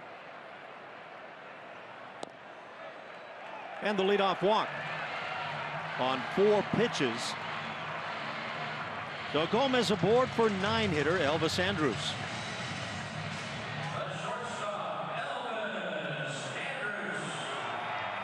That is not the start you want to see after what we saw in the 4th inning. Yeah, not at all. Andrus, the 9-hitter. Rangers sent 10 to the plate in that 4th inning. 7 scored, 3 long balls.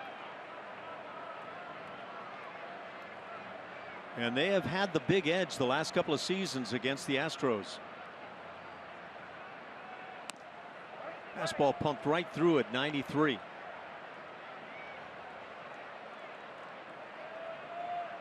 In fact, if you're wondering about Carlos Gomez with the 2 hits tonight, that's been a rarity as a member of the Rangers. He came in 4 for 25, a 160 batting average. But here against the Astros, turning it on.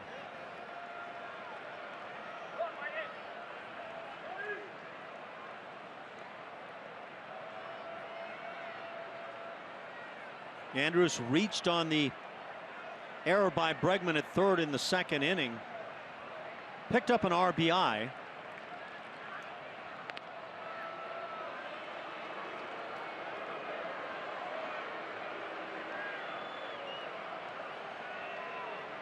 Feliz appears to be concerned that Carlos Gomez might have that running game in mind. And he does go. Pitch hit into right field. Andrus perfectly executing. Wide open right side, 1st and 3rd for the Rangers. Nobody out, and here they come again. Just relentless. Well, you could not execute that any better for Texas. And now the top of the order, Nomar Mazara coming to the plate. And I believe AJ saying to the infield, if the runner comes from 3rd base, you come get that out. We need it.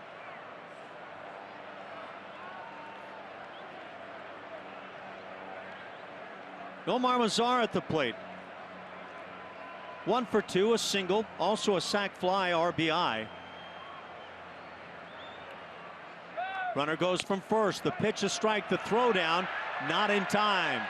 So the Rangers pick up a stolen base with a 9-3 lead. And now runners at 2nd and 3rd.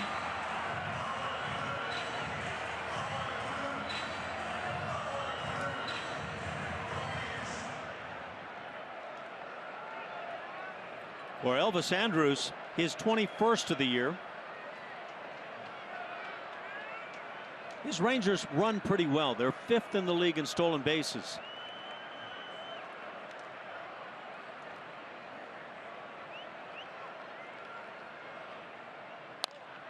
On the ground, right to the drawn-in Correa. He'll freeze the runners and get out number 1. So Mazara grounds out. It brings up Ian Desmond.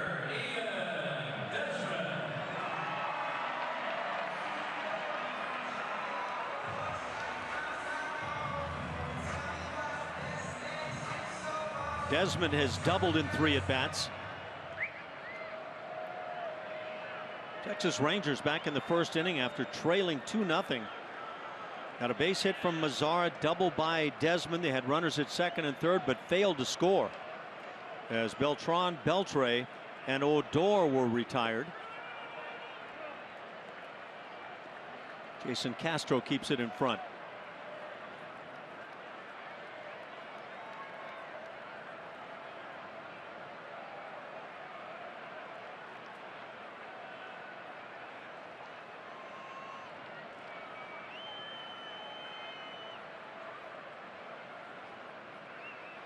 Infield still drawn in.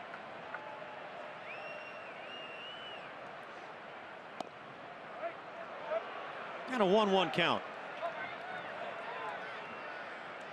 Do it again, Michael. That was a good pitch down in the zone.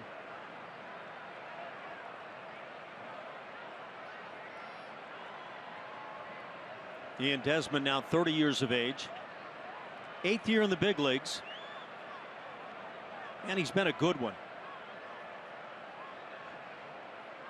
5th consecutive year, 6th overall in double digits with home runs. He has topped out at 91 RBIs in 2014 with the Nationals. All-Star this year, 2nd time on his career.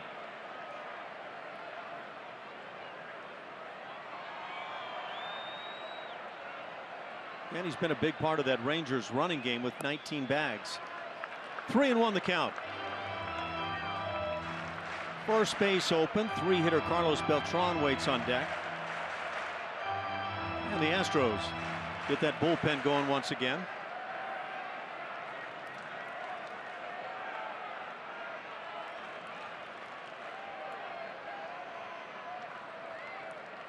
James Hoyt, a part of that bullpen. And the walk, that'll load him up. Bases juiced, 1 out with Carlos Beltran coming to the plate. Brent Strom coming to the mound. And the Rangers just keep putting them on base.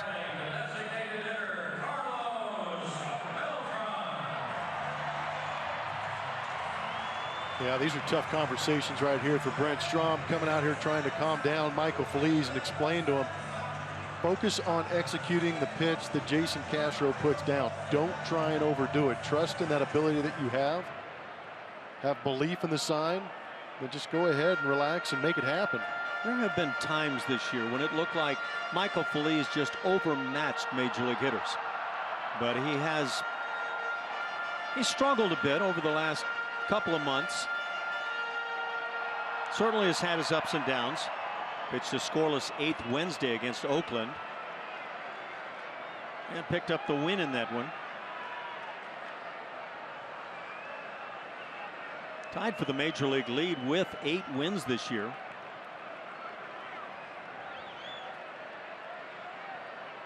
Most wins for an Astros reliever since Mark Melanson back in 2011.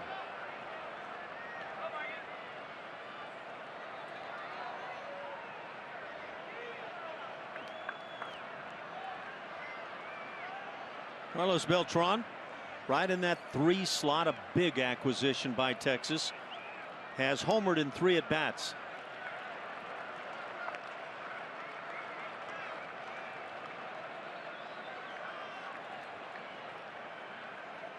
That home run in the 4th inning, the first of the 3 hit by Texas.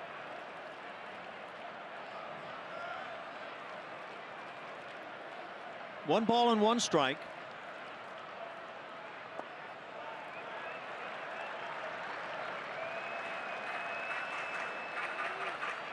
'77 more RBIs this year for Carlos Beltran.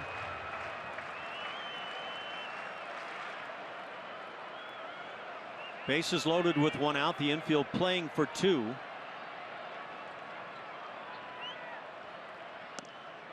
And now 3-1.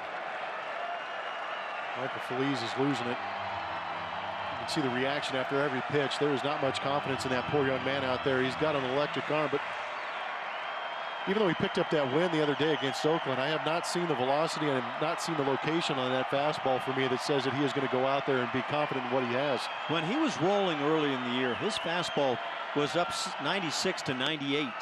And there's the walk, 3 in the inning. A run will come across, making it 10-3 Texas, and still 1 out. It also brings out A.J. Hinch, who brings the message with him that Phillies is done.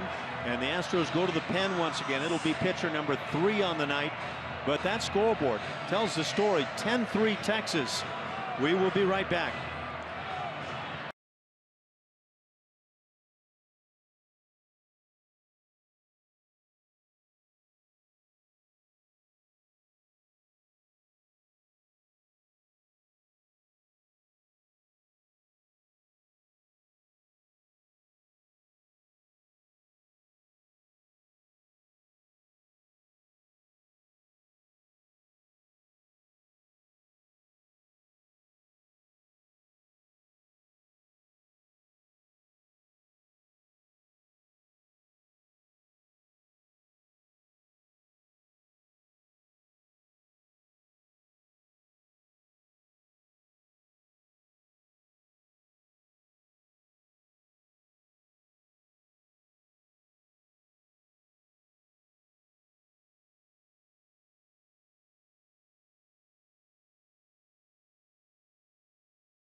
The Rangers are still leading 10-3 over the Houston Astros, and a pitching change has been made. Michael Phillies will exit the game, and that will bring in James Hoyt, recently recalled from Fresno in AAA.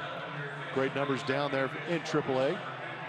Here in the big leagues, a little more of an adjustment for him. We saw him good early on.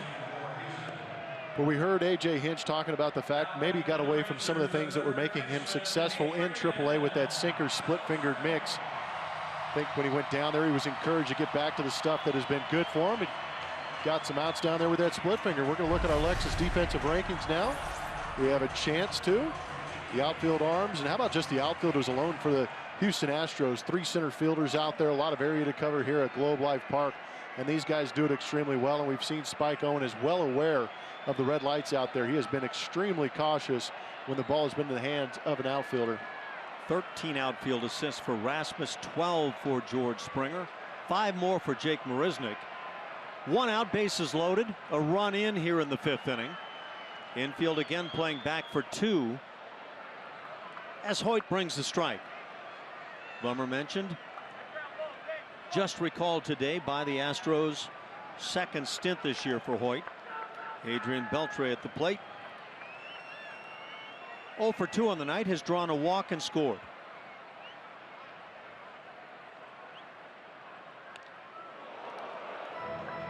Fastball left up at 94. It's 0-2 now on Beltre.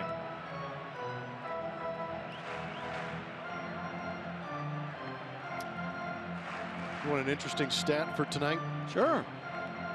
The Astro pitchers between Pfister and Phillies have not struck out a Texas Ranger hitter yet. Saw Dallas Keuchel there along with Colin McHugh. Keuchel unable to go here in the series as the slider is fouled back. And we anticipate seeing Keuchel pitch in game 2 in Cleveland. That would be Tuesday night.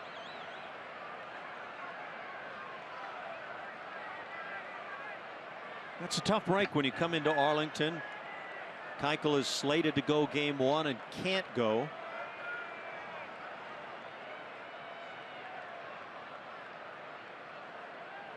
Hoyt out in front, 0-2. Slider left up, ground ball to third. Bregman steps on the bag. He'll fire to first and get the double play. So Hoyt gets exactly what he needed, the double play to get out of the inning. The Rangers add a run and lead it 10-3.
but you can see on the bottom, all-time Major League leader in games, plate appearances, at-bats, and of course, hits.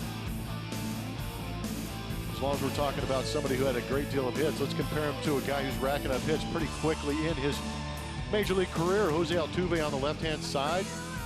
This is numbers for both guys through 800 games, 312 average.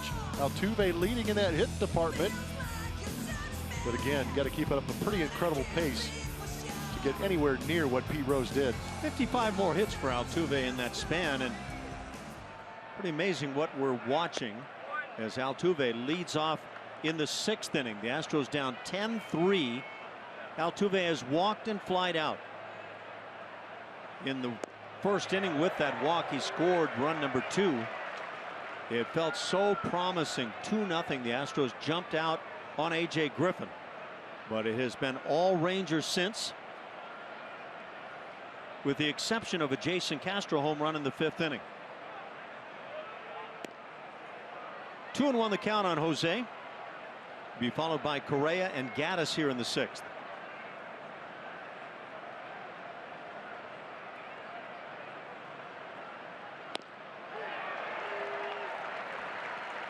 See any changes with Altuve here in recent times offensively?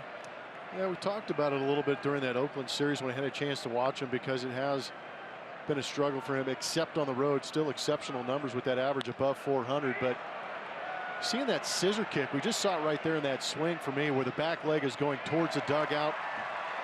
And I'm not sure how long it's been happening. We'll take another look at it from straight on, but that front leg is really coming towards home plate and kind of closing it off. But you can see that backside slipping out from underneath Jose Altuve. But for me, the backside with that back leg going towards the dugout doesn't create that rotation. Watch the back hip, front foot right here, but then the back leg is going this way, and that back hip just never follows through for me right now.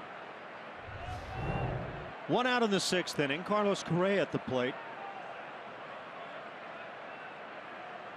So the struggles, if you will, continue for Altuve. Correa hits a towering pop down the right side, bending back to the seats. And again, Jose Altuve, yes, he's struggling, but the only reason we're saying that is because he's a 350 hitter. With that stride going incredibly close to first base, but that back hip, this area of that hip just does not come through as well as we've seen it in the past. It created a lot of thump for him early for some of those home runs. And you know he's frustrated. And he knows how to make the adjustment. I mean, we were just talking about this because this has been a mild slump for him. We know for a fact on the rest of this road trip, he could end up having multi-hit games the rest of the way. It will be a long memory after this. I think you get to anticipating that with Jose Altuve. And it's unfair, but he's performed so well that we expect that much of him. It's how good he is. And it's fun to pick apart his swing and look at things because he's very good. A lot of people are going to be watching him to see what he does. We always talk about his approach and how he's gotten better as far as strike zone discipline. But if there's some things that you watch a lot of Altuve throughout the course of the year, fans at home watch a lot of Altuve throughout the course of the year, and these are just some of the things that I've picked up on. 1 ball, 2 strikes on Correa. And that stride towards home plate we saw with Altuve last year, and I think it also happened at a time when he seemed to be scuffling a bit. Half swing, did he go through? They put up the right hand. That's the first base umpire tonight, Scott Berry. So Correa down on strikes, 2 down in the inning. That's 5 strikeouts for Griffin. This moment in history is presented by M.D. Anderson. Pretty good hitter in his own right here in Texas lore. Michael Young, 5 straight 200 hit seasons. The reason we bring this up is because Jose Altuve is encroaching on another 200 hit season, which will make it 3 in a row for him. I believe Michael Young was the last hitter to do that, 5 straight seasons of 200 hits. You know, there are a lot of numbers that Altuve's been putting up, but when you are struggling, it's not fun. And you're just searching inside. I know it's got to be easy for fans who are getting frustrated when the Astros have their struggles and think that maybe guys aren't trying, but being around these guys, you know how much that this means to them and how much it hurts, and we know it hurts for the fans. Well, you know, as a player, fans do get annoyed when you're playing against teams that beat up on you quite a bit. Yep. It's twice as annoying for those guys in the dugout. They're thoroughly ticked off in that dugout. They're just trying to search for a way to change that trend. 1-2 the count on Gaddis. Evan had a sac fly in the first inning, driving in a run, number 57 on the year for Evan. Offers on that high heater at 88. Griffin's stuff clearly not overpowering, and yet he's gotten by with a lot of fastballs, upper 80s, up in the strike zone.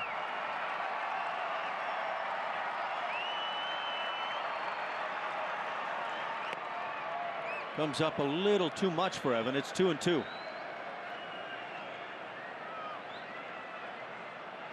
Gaddis a couple of career dingers against Texas. .267 batting average. And now a 3-2 count.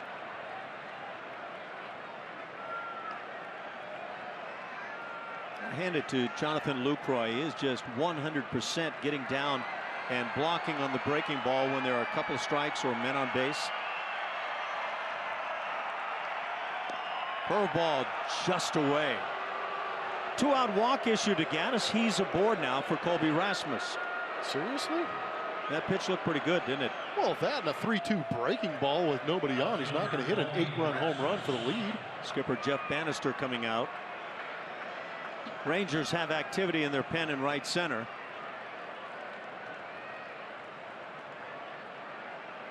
Bannister and that entire infield will meet. And now Bannister asks for the left-hander to come on. That's going to do it as A.J. Griffin will head to the first base dugout. And he leads it big, 10-3. So it'll be pitcher number 2 on the night for Texas. When we come back, we will be right back.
It now in the 6th inning to face the left-handed bat of Colby Rasmus. Again, Rangers on top 10-3. Bullpen for the Texas Rangers has been extremely good against the Houston Astros. We're constantly trying to figure out what's going on and how this matchup is turning out the way it is. But the Rangers figure out ways to get leads, and then they bring in that bullpen. And their bullpen, not good on a whole, but they're good against the Houston Astros.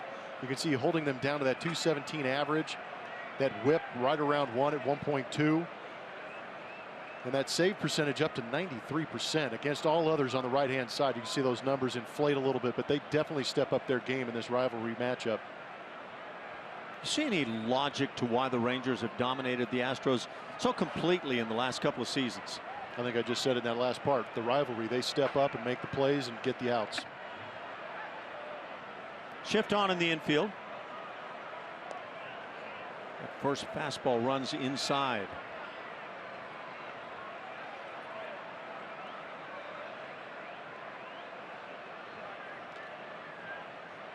Claudio has allowed 46 hits in 41 1/3 innings. just a couple of home runs against him.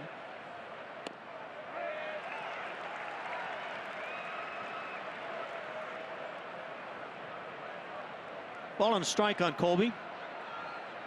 He is struck out and flied out. Claudio obviously doesn't throw hard, but that delivery is incredibly tough for left-handed hitters. Right-hander Tony Barnett loosening in the pen for Texas. Claudio out in front, 1-2 now on Colby Rasmus.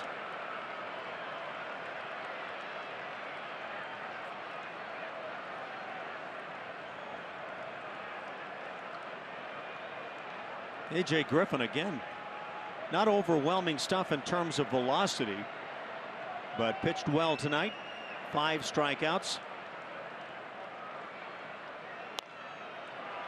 Hit in the air to right field. To his right, Mazzara. He'll make the catch, and that'll do it. The Astros leave a man on the walk through 5.5, all Texas.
And time to announce the winner of our Chevy Stroh poll. We want to thank everyone who voted today at Root Sports SW is where you can find the poll and vote. Follow us there. Which of these records is the most unbreakable? Let's see what you thought. 34% went with the consecutive games played. Cal Ripken Jr. That's a good one too. I don't see that happening either, guys. Yeah, Julia, that's going to come down to not only a player that is extremely strong, resilient, and really good, but a manager willing to let that player play that much. You don't see that much anymore. Tell you what, and not chemically enhanced. Yeah, that could factor in as well as Tony Sipp comes on to work here in the 6th inning. It's going to put a hurting on that record. It's going to stand forever. For me, the one that can't happen with the way the game is played anymore is the strikeout figure. But oh yeah, no doubt.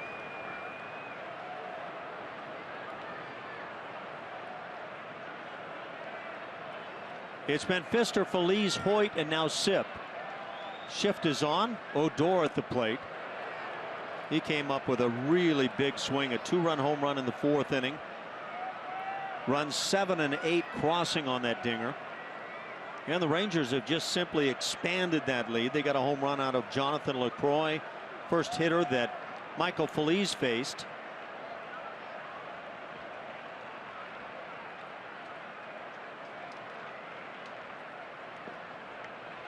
And Tony Sipp has had his struggles this year. ERA at 5.66. Been an unusual year, allowing over 12 hits per 9 innings. 47 hits allowed in 35 innings. You compare that to the last couple of seasons when Tony was good in that regard. 41 hits allowed in 54 innings a year ago. Just 28 allowed in 50 innings in 2014. And the whip this year has risen to over 1.7 runners per inning.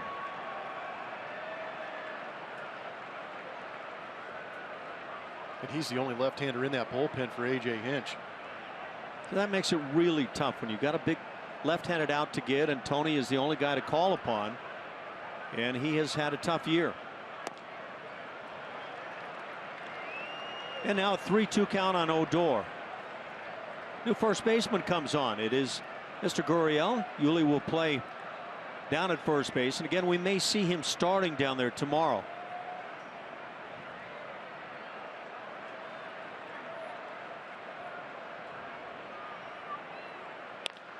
Slider hit on the ground foul. Nice play, Nancy.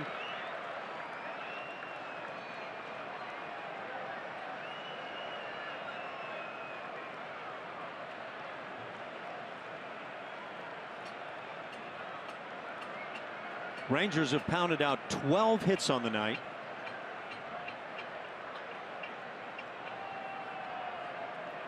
Astros pitching has walked 4. And a leadoff walk, make it 5 free passes.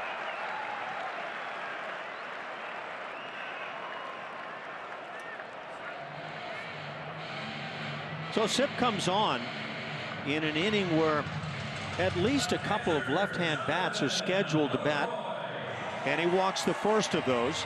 It brings up Jonathan Lucroy. Single and a home run tonight in 3 at-bats. 5 of the 6 leadoff hitters in this game in each inning have gotten on for the Texas Rangers.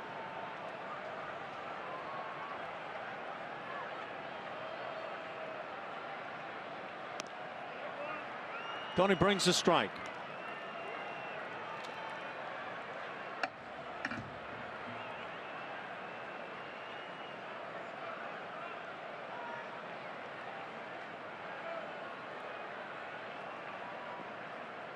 Lucroy, that very highly sought after catcher coming from the Milwaukee Brewers.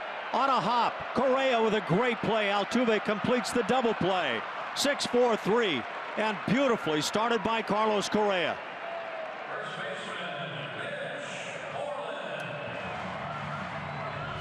Carlos Correa hasn't given up on this ball game. Ready for this hot shot off of Lucroy's bat. Did a good job making sure he secured it. Number 1. Number 2, made sure he got that ball to Jose Altuve in plenty of time for the catch and turn. Can play some shortstop.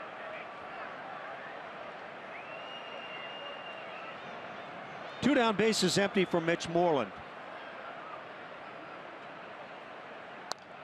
Check swing, and nobody's there, so it'll be a check swing base hit. That shift gets busted here with 2 outs. For Moreland, his second hit of the night.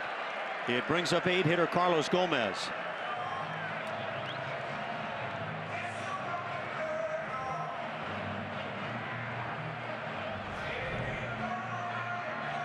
It's a shift beating swing right there.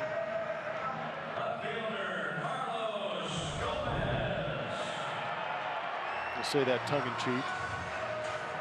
I'm not sure he would have been charged with a swing had there been an appeal on a pitch that was missed with the bat. Just had the bat hanging out there over the plate. 13 Rangers hits. 2 of them have been picked up by Carlos Gomez. He's also walked tonight, so he's had a perfect night with the bat. Double, single, walk, 3 runs scored.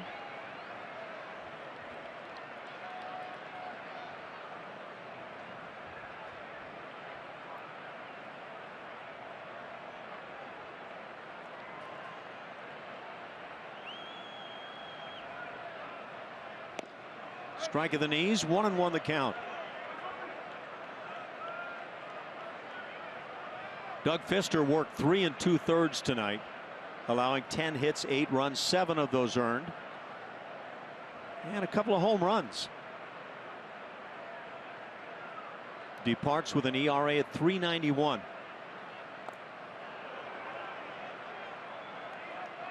One and two on Gomez.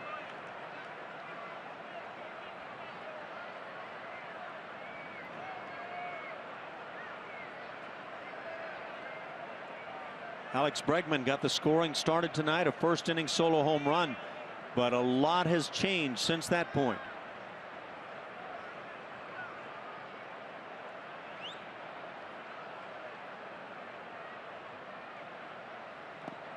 Bat started, they appeal, and there's that fist up. So Scott Berry rings up another tonight. Strikeout to end the inning. It's 10-3 Texas.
Auto Group, as the Astros started with Doug Fister on the hill.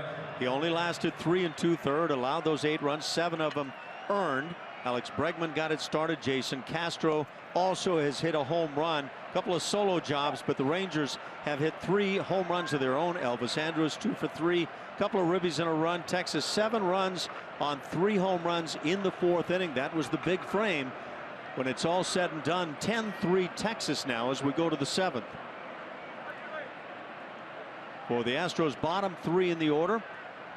Yuli Gurriel will have his first at bat in that A.J. Reed spot. A.J. was 0 for 2 on his night. Ground ball back up the middle. It takes 1 pitch for Gurriel to come through with a base hit. Just the 4th of the night for the Astros.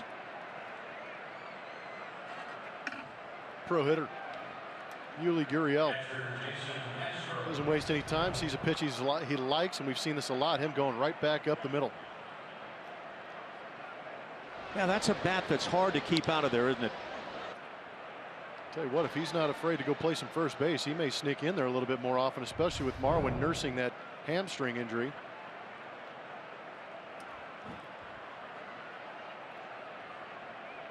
Jason Castro at the plate. He takes a strike. Jason has flied out and homered, his 10th on the year, 4 consecutive years, with double-digit dingers now for Jason Castro.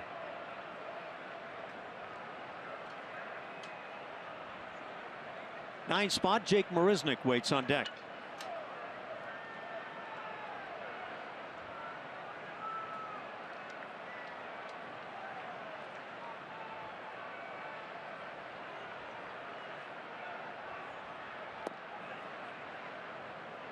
One ball and 1 strike for Jason Castro. The batting average now with the 1 for 2 night, pushing up to 220 on the year.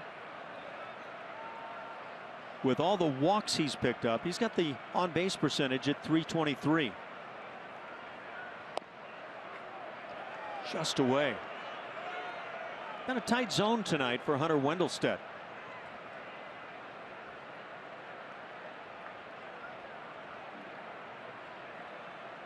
Griffin and Claudio on the mound tonight for the Rangers. Just 2 pitchers needed. Fister, Feliz, Hoyt, and Sip for the Astros. 3-1.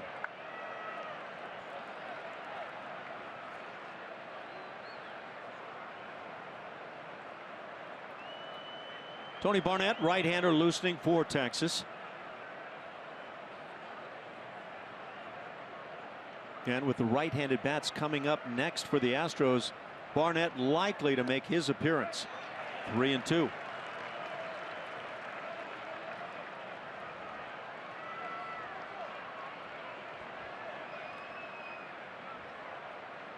There's Marisnick waiting on deck.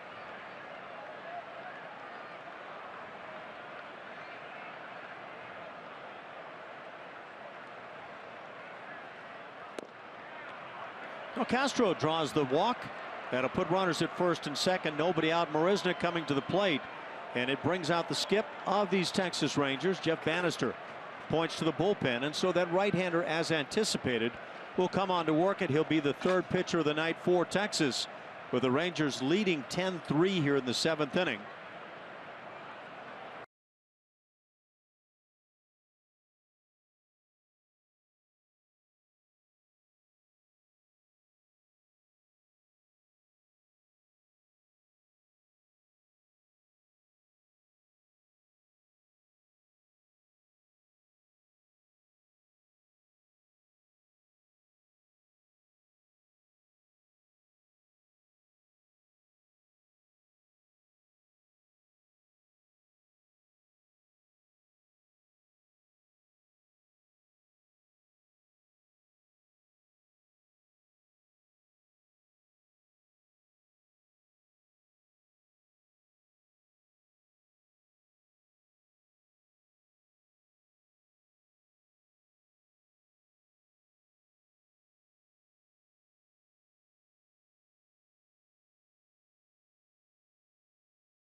The Girls Club of Greater Houston by selling bags of autographs, tickets, and more during the September 9th telecast. Visit astros.com/charity game to find out more. Ash mentioned it earlier, Dallas Keuchel being bumped back a few more days than expected. They were hoping he would go to tomorrow against the Texas Rangers, which would give him 2 extra days of rest, but he's still dealing with some soreness and fatigue, a little bit of it all, and so they're going to give him a few more days. This also keeps the other starting pitchers on rotation, so it had a little bit to do with both, but hopefully with that, he will be rested and ready to go for a very important stretch of the season. Ash? Yeah, thanks a lot, Julia. Inside with Dallas Keuchel. Right-hander Tony Barnett comes on, make that third pitcher of the night for Texas. 50th appearance for Barnett. He misses inside. As Tony Kemp grabs a bat, he pinch hits now for Jake Marisnick.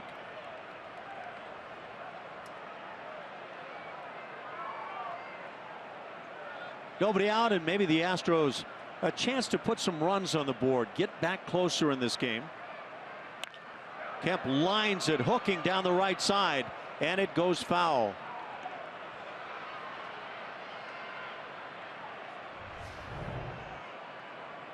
Jake Marisnick wound up 0 for 1 on his night, drew a walk.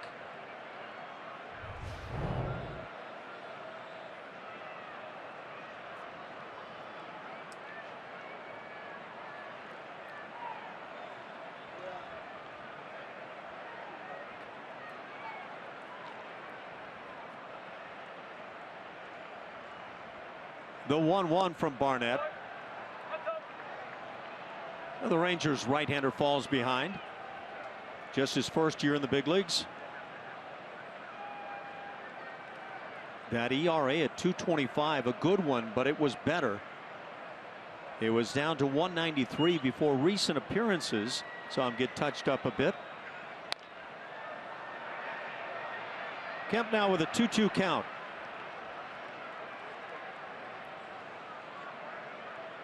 For Tony Kemp, the batting average at 228, has not homered yet in the big leagues. 4 RBIs, He's hitting some tough luck as a pinch hitter, hitting some balls pretty sharply.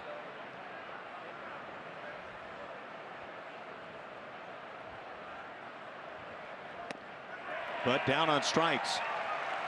So Barnett gets him. First out of the inning. Back to the top now with George Springer. Strikeout number 6 for Texas pitching.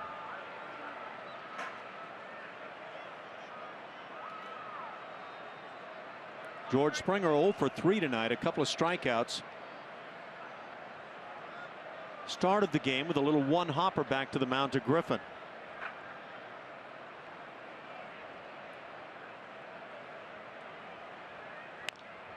Big swing as he aggressively fouls one off.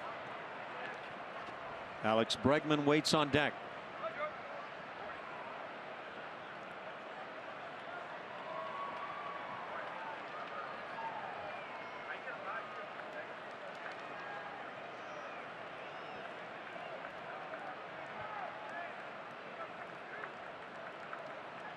Springer had a big triple in that 8th inning for the Astros on Wednesday that come from behind victory against the Oakland A's, enabling the Astros to sweep that series and to take 5 out of 6 on the homestand and 10 of their last 12. But then they meet up with the Texas Rangers.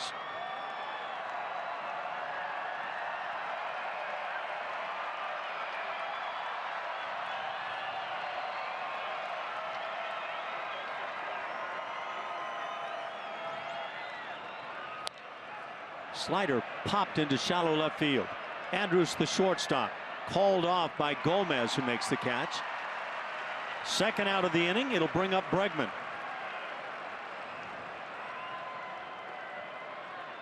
Third baseman Alex Bregman.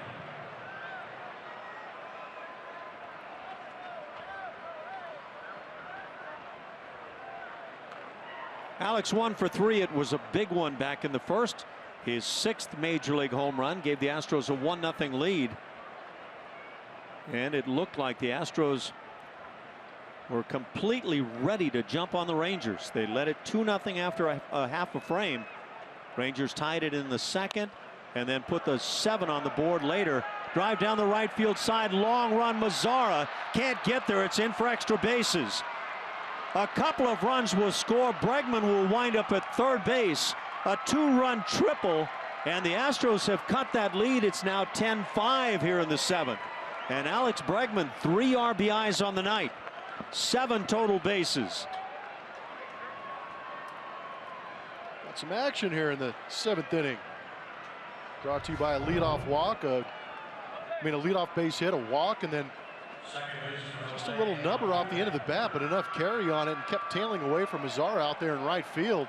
Just out of the reach of Mazzara, beautifully placed by Alex Bregman. 2 runs across, like to keep this train moving. So Alex Bregman, a home run and triple tonight, 3 ribbies. And now you've got a shot to put a 6th run on the board. It is with 2 outs. Altuve looking for his first knock of the night. Pop up down the right side. Mazzara coming on, nearing the line. He drops it. It's a fair ball that will provide run number 6. Ball kicks into the seats. And so the Astros, putting 3 on the board here in the 7th inning, have cut the gap. And Mazzara having a tough inning defensively.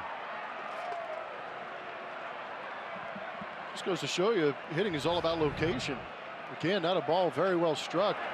Skied, but Mazzara playing well off that line. Looked like he was drifting a little bit, didn't it? Sure did.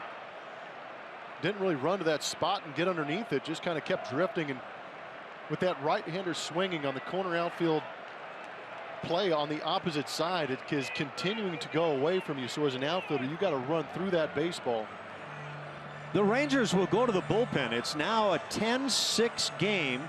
That's an E9 on Mazzara. No RBI for Altuve, but he's in scoring position at second. So again, the Rangers turn to the pen, and we will return.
Houston Astros, LLC, and may not be reproduced or retransmitted in any form.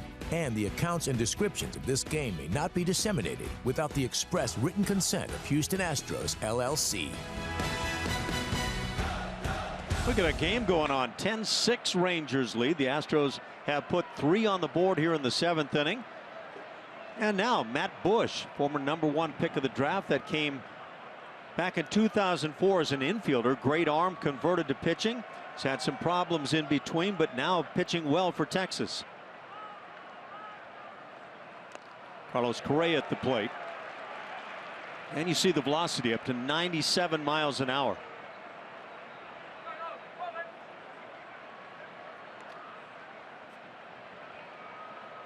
And the Astros heating it up. Who else? Chris Davinsky will get loose. Start calling him everyday Devo. He can bring it, can he?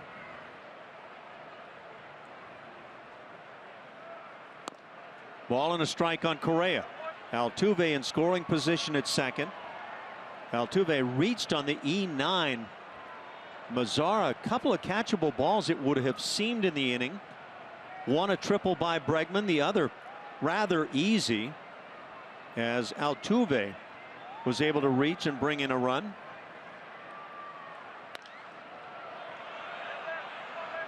And Correa shooting in that direction.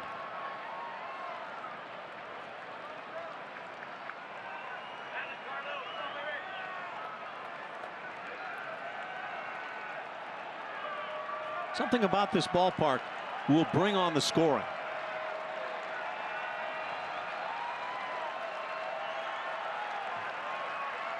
For Bush, just his first year in the big leagues. Fastball line to left, coming on and making the play. Gomez can't hit it harder than Correa, and yet nothing but an out to end the inning. So that'll strand a runner at second base. The Astros had 3. 10-6 Texas.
Here's a look at tonight's Quicken Loans Rocket Arms. As we see strikeouts in relief in the American League in the month of August, Chris Davinsky was the king. See some other names to go with it, but Chris Davinsky, as Jeff Blum was talking about, just a guy who can run it out there time and time again. It is not Davinsky, however, coming in here in the inning. Yeah, I think what's interesting is Ken Giles is on that list. He's probably pitched a quarter of the time that Chris Davinsky's been out there.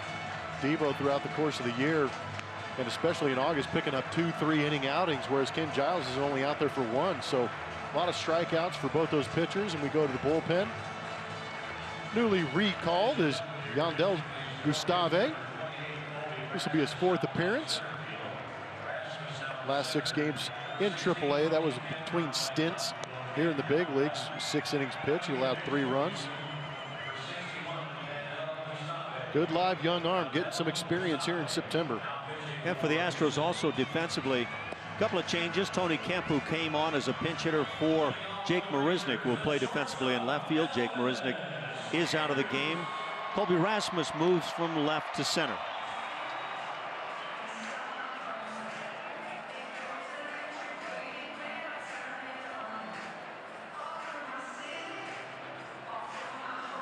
The Astros just 5 hits on the night, and yet 6 runs on the board.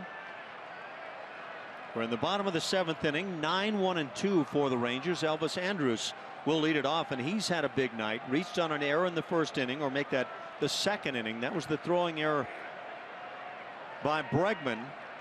Drove in a run on that play. He's also doubled and singled since, and stolen a bag.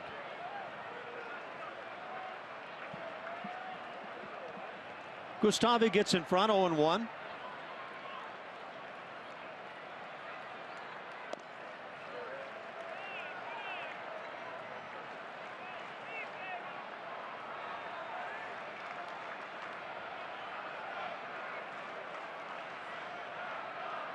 Gustave works it from the stretch.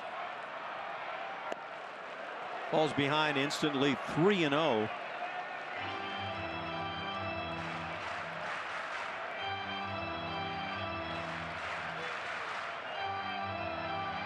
The Astros have already walked 5 on the night. Only one of those by Pfister. Phillies walked 3. And now a leadoff walk in the 7th.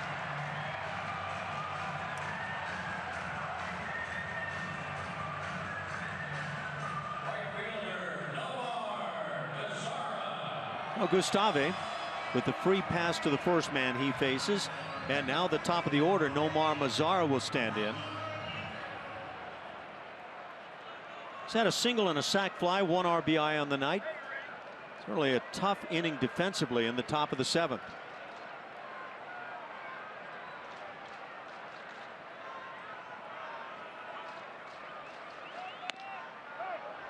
Gustave with his first strike.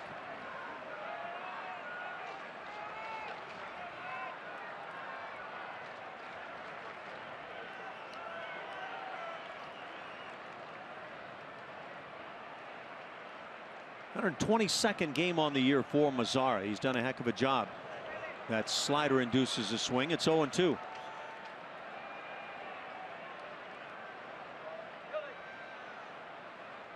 Mazara from Santo Domingo in the Dominican Republic, 21 years of age.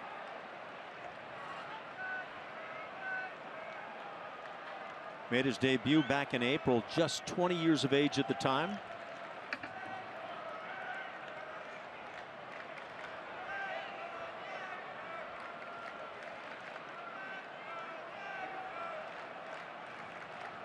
Gustave with a 1-2 count.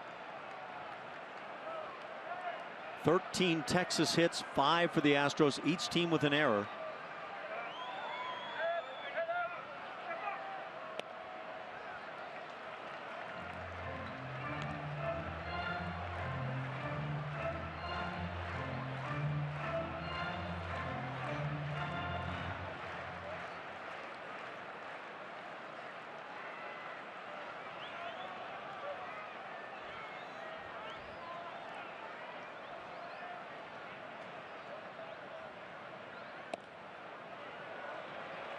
Got a run at Phil, 3-2. Leadoff walk, now the 3-2. Ian Desmond waits on deck.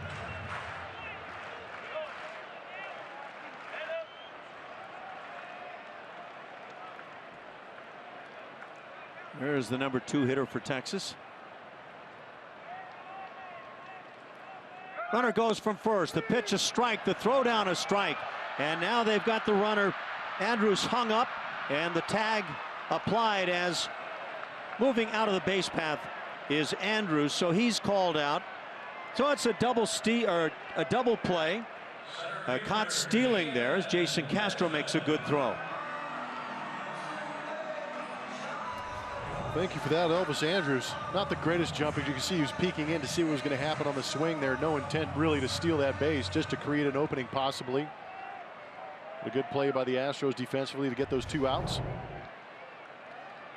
That's just the second strikeout by Astros pitching.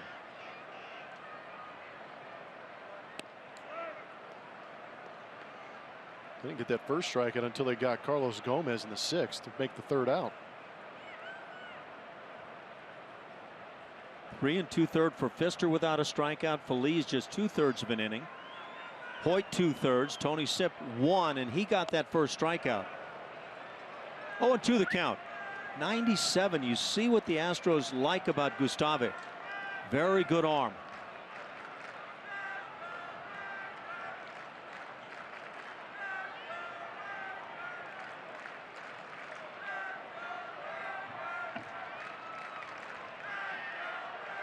And there's the strikeout. 2 in the inning. Gustave gets through it despite the leadoff walk. We've played 7, 10-6 Texas.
Right-hander Matt Bush on to work it as he got the final out of the 7th inning.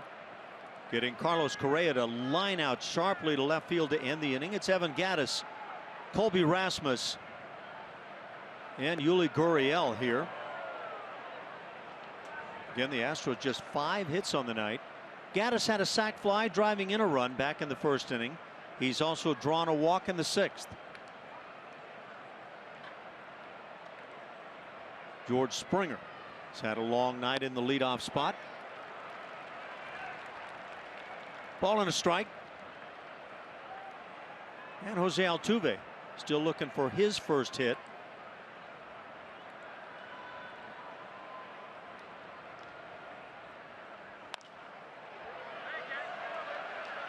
A couple of young right-handers working from the hill right now that can rush it up there.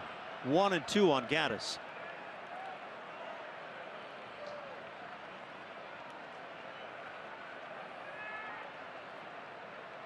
Of course, Evan Gattis had that big game-winning RBI with a single in the 8th inning on Wednesday against Oakland. He's had 3 home runs, 7 ribbies, make it 8 now over his last 7 games.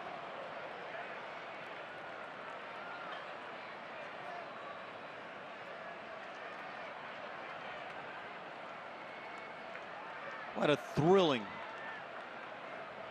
game-winning walk-off home run against Tampa Bay a week ago. Carlos Correa and Evan Gattis with home runs in that 9th inning. Correa to tie, Gattis to win it. Did it against the Rays closer.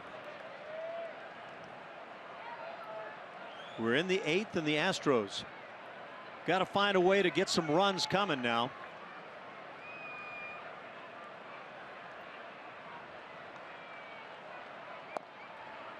Three and two on Gaddis.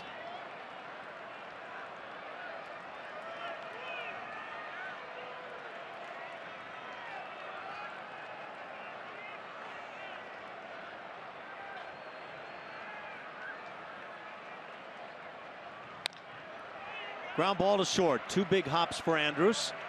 And the first out of the inning.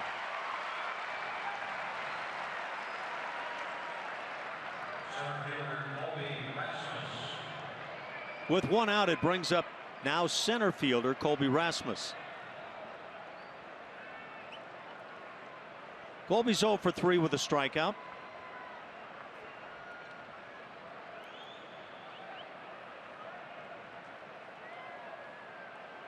That batting average at .210.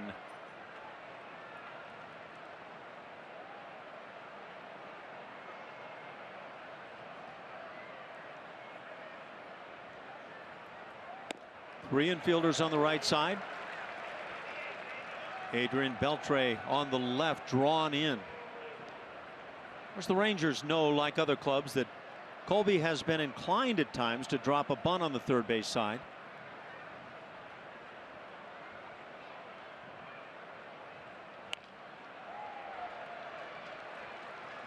Matt Bush in front on the count, 0-2 on Rasmus.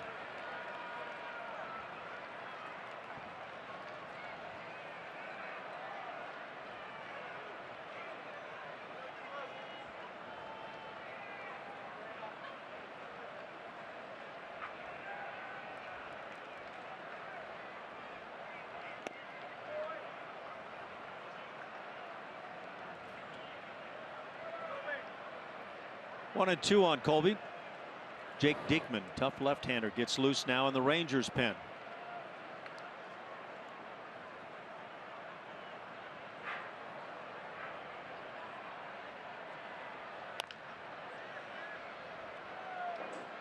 Count stays at 1-2. Good crowd on hand tonight.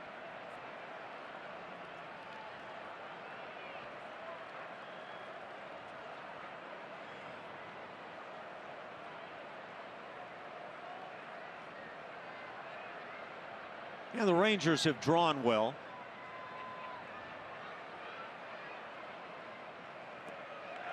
Rasmus down on strikes. Lucroy with the throw on down to first base. That'll record the second out of the inning. Second strikeout tonight for Colby. Come celebrate your birthday the Astros way. Cheer on the Astros while throwing a birthday party at Minute Maid Park. For more information, visit Astros.com or call 713-259-8996. Yuli Gurriel has had just one at bat tonight. He saw just one pitch, but that pitch wound up in center field for a base hit. Now hitting .348.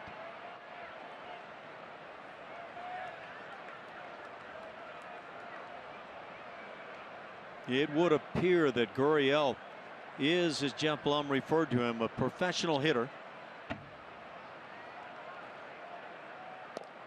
Takes a strike. Mentioned the Rangers drawing well. They're 5th in the American League in attendance.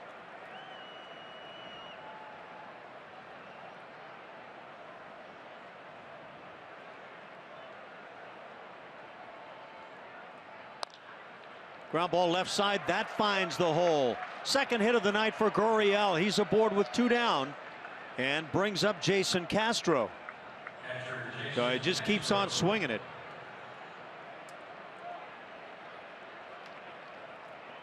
It's good to see him getting comfortable with the stick. More bats, the better. Jeff Bannister, the skip, coming out as he points to the bullpen, bringing on the left-hander Jake Diekman as Jason Castro is due up. And we'll see if the Astros respond now as the Rangers bring on the lefty. Texas still on top, 10-6. Again, we will return in just a moment.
10-6 over the Houston Astros, and we are going to take a glance at some of the scoreboards around the American League that the Houston Astros will be watching. Orioles taking care of business in that second wild card position against the New York Yankees. White Sox doing damage against the Twins. Tigers-Royals matchup, tight ball game there with Tigers trying to push down the Royals and keep pace in that wild card. The Indians taking care of business against the Marlins. How about the Tampa Bay Rays beating up on the Blue Jays? Didn't see that one coming. The Red Sox just getting started out there in Oakland. 1-0 in the top of the third over the Athletics. So left-hander Jake Diekman comes in, and he's very tough on left-handers, so the Astros respond by bringing Teoscar Hernandez to the plate to bat for Jason Castro. Teoscar hitting .212, 3 home runs. Takes a strike.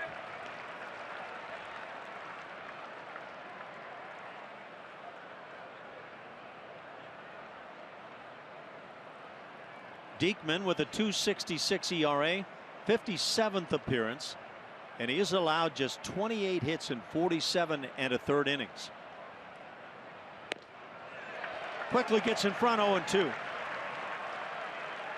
Just not an easy matchup. Diekman is pretty good from that left side. It's hard to believe that he came over in that Jason Hamill trade from Philadelphia too.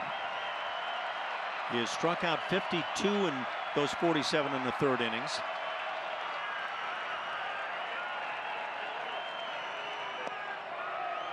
Just does miss. 1-2. Talked about the numbers that this Ranger bullpen has against the Houston Astros. Diekman's one of those guys who has phenomenal numbers. He has great numbers on the year total, but look at what he's doing to some of these hitters in the Astros lineup. .037 opponent batting average, has yet to give up a run. Got evens. His whip is at a .54 against the Astros. 13.5 Ks per 9 innings. 1 hit per 9 innings. 2 of the Astros' 6 hits have come from Gurriel, who came on defensively in the 6th inning. Teoscar fouls it back. Pretty good swing too.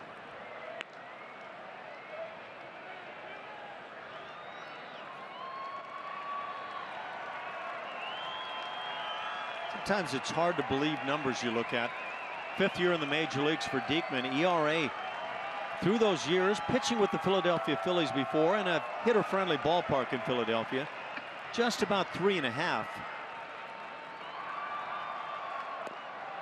And now a 3-2 count. Going to put Gurriel in motion at first base.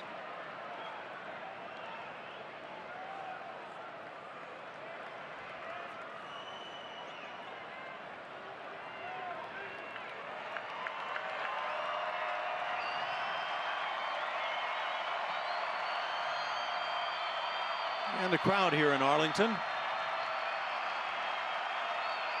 getting behind their choice. We've mentioned a lot of Astros fans on hand tonight.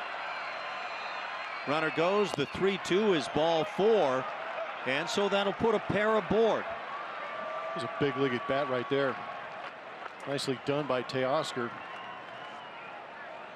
2-out single by Gurriel. Now the walk to Teoscar,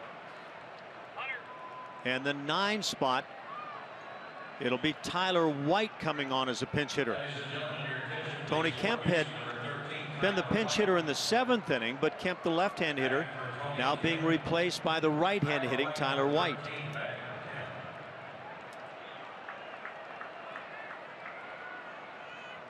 Welcome to September baseball. Does change things, doesn't it? Yeah, if you've got a pulse, you're going to be available.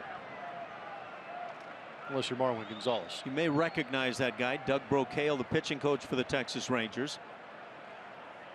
He will bring a message to Diekman. Tyler White with a chance to maybe get a big swing against the lefty. For the Rangers on the hill now, Griffin, Claudio, Barnett, Bush, and Diekman.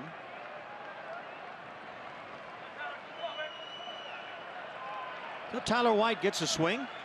He is among the group just recalled by the Astros. Gustave, Hoyt, White, and Rogers. And Diekman falls behind.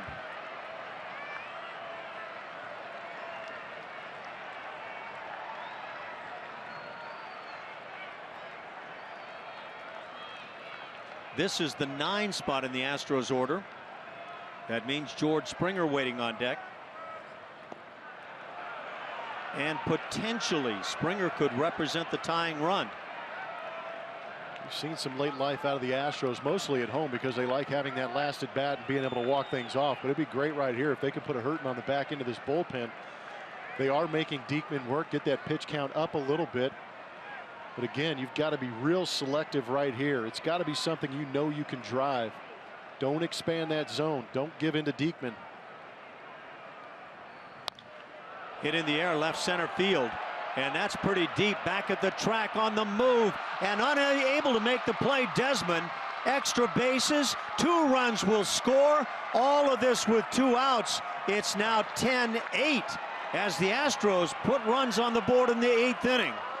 And Ian Desmond came up just shy. There's a pinch hitting job by Tyler White. And he did exactly what I was talking about. Be selective in that 2-out count. Make sure it's something you can drive and be ready to drive it. This is the first runs that the Astros have put on Diekman since they faced him in this series. In Diekman's career against the Astros. Beautiful piece of hitting. Never say die. Again, with 2 outs, all of this happening, the Rangers once again turn to the bullpen as the Astros bring up the top of the order. And Tyler White, a big at-bat. So the Rangers go to the pen. We break it.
Here, 2 outs in the 8th inning, 2 runs in. George Springer at the plate.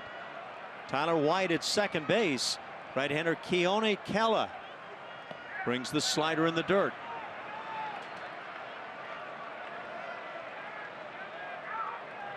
Kela, 23 years of age. He's 4-1 out of the pen for Texas in his 25th outing. Throws hard, averaging 95 on that fastball. Has a changeup close to 90 miles an hour, and you just saw the curveball. And again, selective aggressiveness. Get something you can drive. Rangers led this game 9-2 and 10-3. With the Astros with 3 on the board in the 7th, 2 more here in the 8th, and George Springer now a 2-0 count. George with a chance to turn around this 0-for-4 night. Got a chance to tie it up if he gets a good pitch to hit. There you go. And now Jonathan Lucroy goes out to the mound. How about that at bat by Tyler White? Well, that front foot, I mean, it's called stepping in the bucket. You see the front foot open up, and that pitch came right back into the swing path of Tyler White. He crushed it. And we've heard rumors that as good as Ian Desmond has been, he has a tough time going back to that left center field wall, back to that center field wall behind him. But that's, again, a shortstop trying to learn how to play center field. 2-0 the count. Gallo brings it. And now 3-0. Alex Bregman waits on deck, and he has had a couple of big at-bats. Well, you're right in the teeth of this order. I guarantee you, George Springer likes this pitch. He's going to unleash the fury on it. First base is open, and there's Bregman. So Right what? at the bottom of the knees. So what? I know George is going to question that call a little bit, but big deal. So what? 3-1 count. He's got to come at you with a fastball again. You made the key point if he likes the pitch, and that wasn't ideal.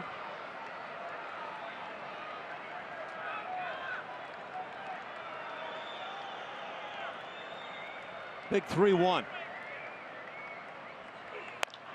Hit on the ground foul, so that fills it.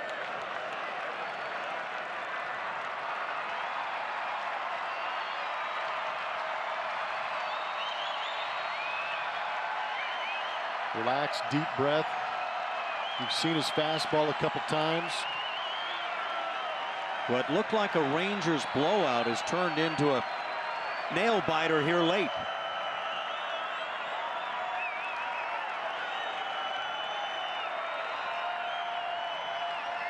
The 3-2. And ball 4.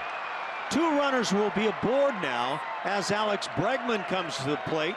He has homered and tripled in 4 at-bats, driving in 3 tonight.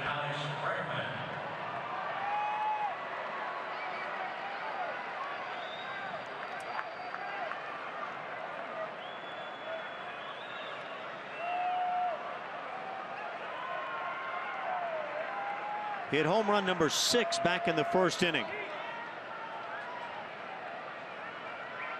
And that looked like a tone setter at the time for the Astros. But Doug Fister roughed up by the Rangers bats. But now in the 8th inning, the Astros with a golden opportunity. Bregman takes a strike.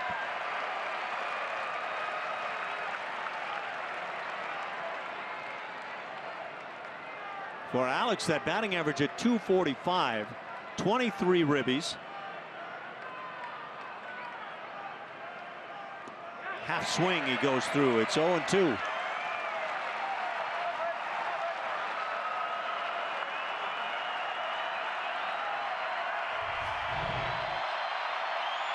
Easier said than done, but don't panic. You still got 1 pitch left.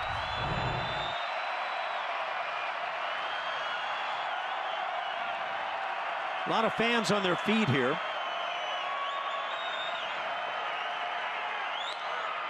Breaking ball. Hit in the air to right field. Going out, Odor calling and makes the play. That was not an easy play for Odor as Mazzara stayed back in right field, but that'll do it for the Astros. They tack on in the inning. They add 2. They're down by 2, 10-8.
8. This is based on winning percentages. You can see the Texas Rangers at the top. 30-8 this season. Just a couple of years ago, we saw the Baltimore Orioles do it, 29-9. There's some conversation. Is that a good thing, a bad thing, or does that create a very good ball club? What do you think, Ash? Well, I can tell you the Baltimore Orioles of 1970 won the World Series that year. I don't know about some of the other ball clubs. I don't know. I think when you win a lot of one-run games, there's a sense of euphoria coming out of the clubhouse time and time again. Number of changes now for the Astros. We'll get to those as Chris Stavinsky works in the 8th inning. Astros still down 2 runs as Carlos Beltran leads it off. Teoscar Hernandez, who came on as a pinch hitter, is now defensively in center field. That moves Rasmus back to left field. Evan Gattis now does the catching. As you may recall, Castro was pinch hit for by Teoscar Hernandez. So the Astros lose the DH. Chris Stavinsky will bat in the 9 spot.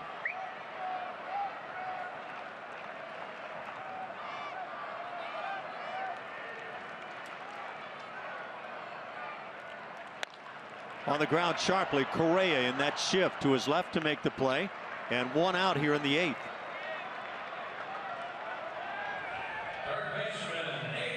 What kind of question do we have here? Are the Rangers really that much better than the Astros, or is it psychological? Can I go ahead and say it? Yeah, please do it. Yes and yes. The Rangers are beatable. They have a very good lineup. They have a very good pitching staff. We know that they went out and made the moves to make themselves a little bit better. But I would have to say, if you looked at them top to bottom, 1 through 9, the Astros are going to compete. But the Rangers are a little bit better statistically. They play a little bit better. But I guarantee you, for some of these guys coming into this ballpark in Arlington, it is a little bit psychological. And I think the Rangers play with a little more edge and intensity against these Houston Astros. Look, to me, I won't fight that at all. Psychological, there's a big part of the game that is played on that side of the ledger.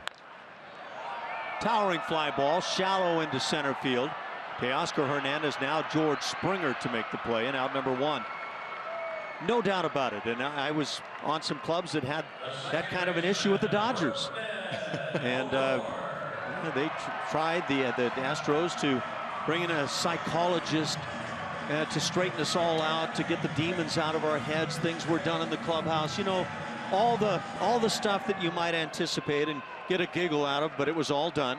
And eventually the spell gets broken. Were they better than us? I don't know. But psychologically it felt that way. Yeah, there is an advantage when you have that over another team. Ground ball right side. Odor will be erased as Altuve makes the play. And a very quick inning here in the 8th inning. Chris Stavinsky once again gets the job done. 10-8 as we go to the 9th.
Is presented by Southwest Airlines. Transparency, low fares, nothing to hide.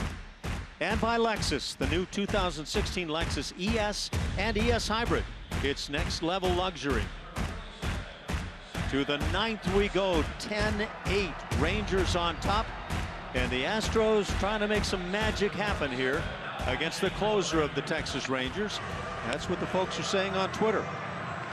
That's what I'm talking about. Some Goonies references. Let's do it. Never say die. Keep it going.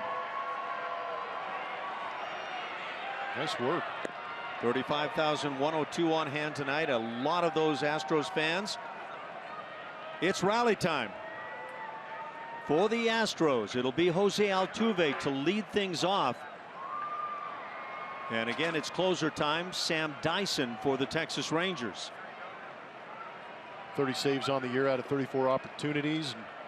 Uh-oh. I've seen that in Angel colors, but I have yet to see it in Astro colors. I wonder if it's effective. But I like it. Keep the faith. Well, let's bring it right now.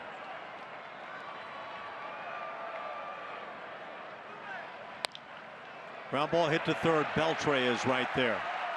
And the first out, and that's a big one when Dyson is able to get Altuve, and Altuve hitless on the evening. 2-run lead, big to keep that leadoff man off the bases, because if he does get on, that brings the tying run to home plate.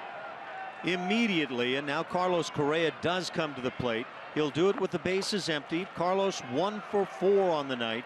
Had a first inning single. 8-game hitting streak for Carlos.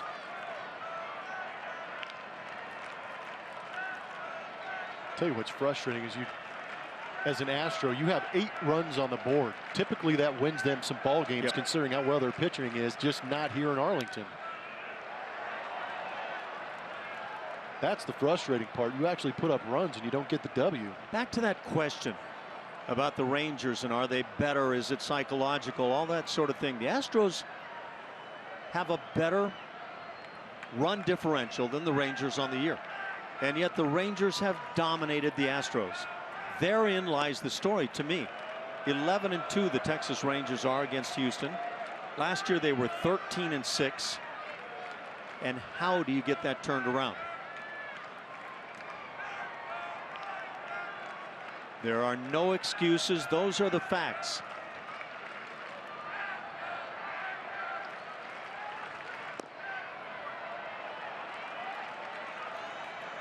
Two and one on Carlos. Evan Gattis waits on deck. And Jose Altuve could not be more frustrated.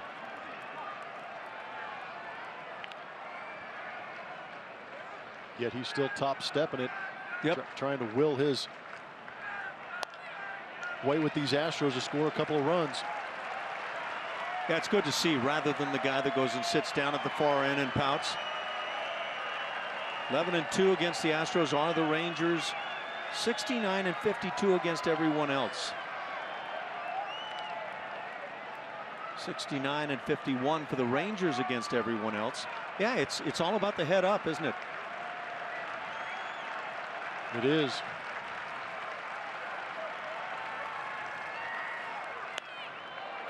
Right on the hands, popped on the infield. Odor makes the play, and so 2 down to an out for the Astros as Evan Gattis comes to the plate. Colby Rasmus waits on deck and can only hope for a chance to swing it.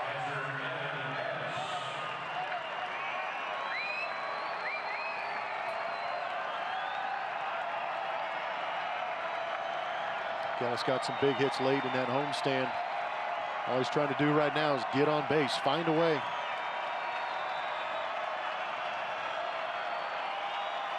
Texas faithful on their feet. Gattis takes a strike inside edge and can't believe the call. Even some Astros fans waving their version of the towel. Not sure what they call these white towels here in Arlington.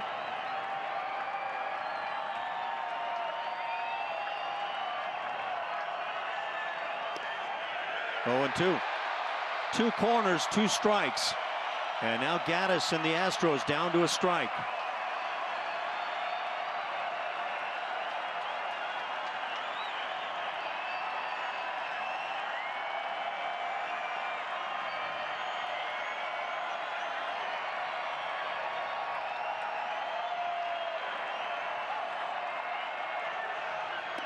Breaking ball got him looking. So Dyson comes in, quickly retires the Astros 1-2-3 in the 9th inning as the Texas Rangers take the first of 3 in this set and establish their dominance once again. They are 12-2 against the Astros. That final tonight as the Rangers win it 10-8 Texas.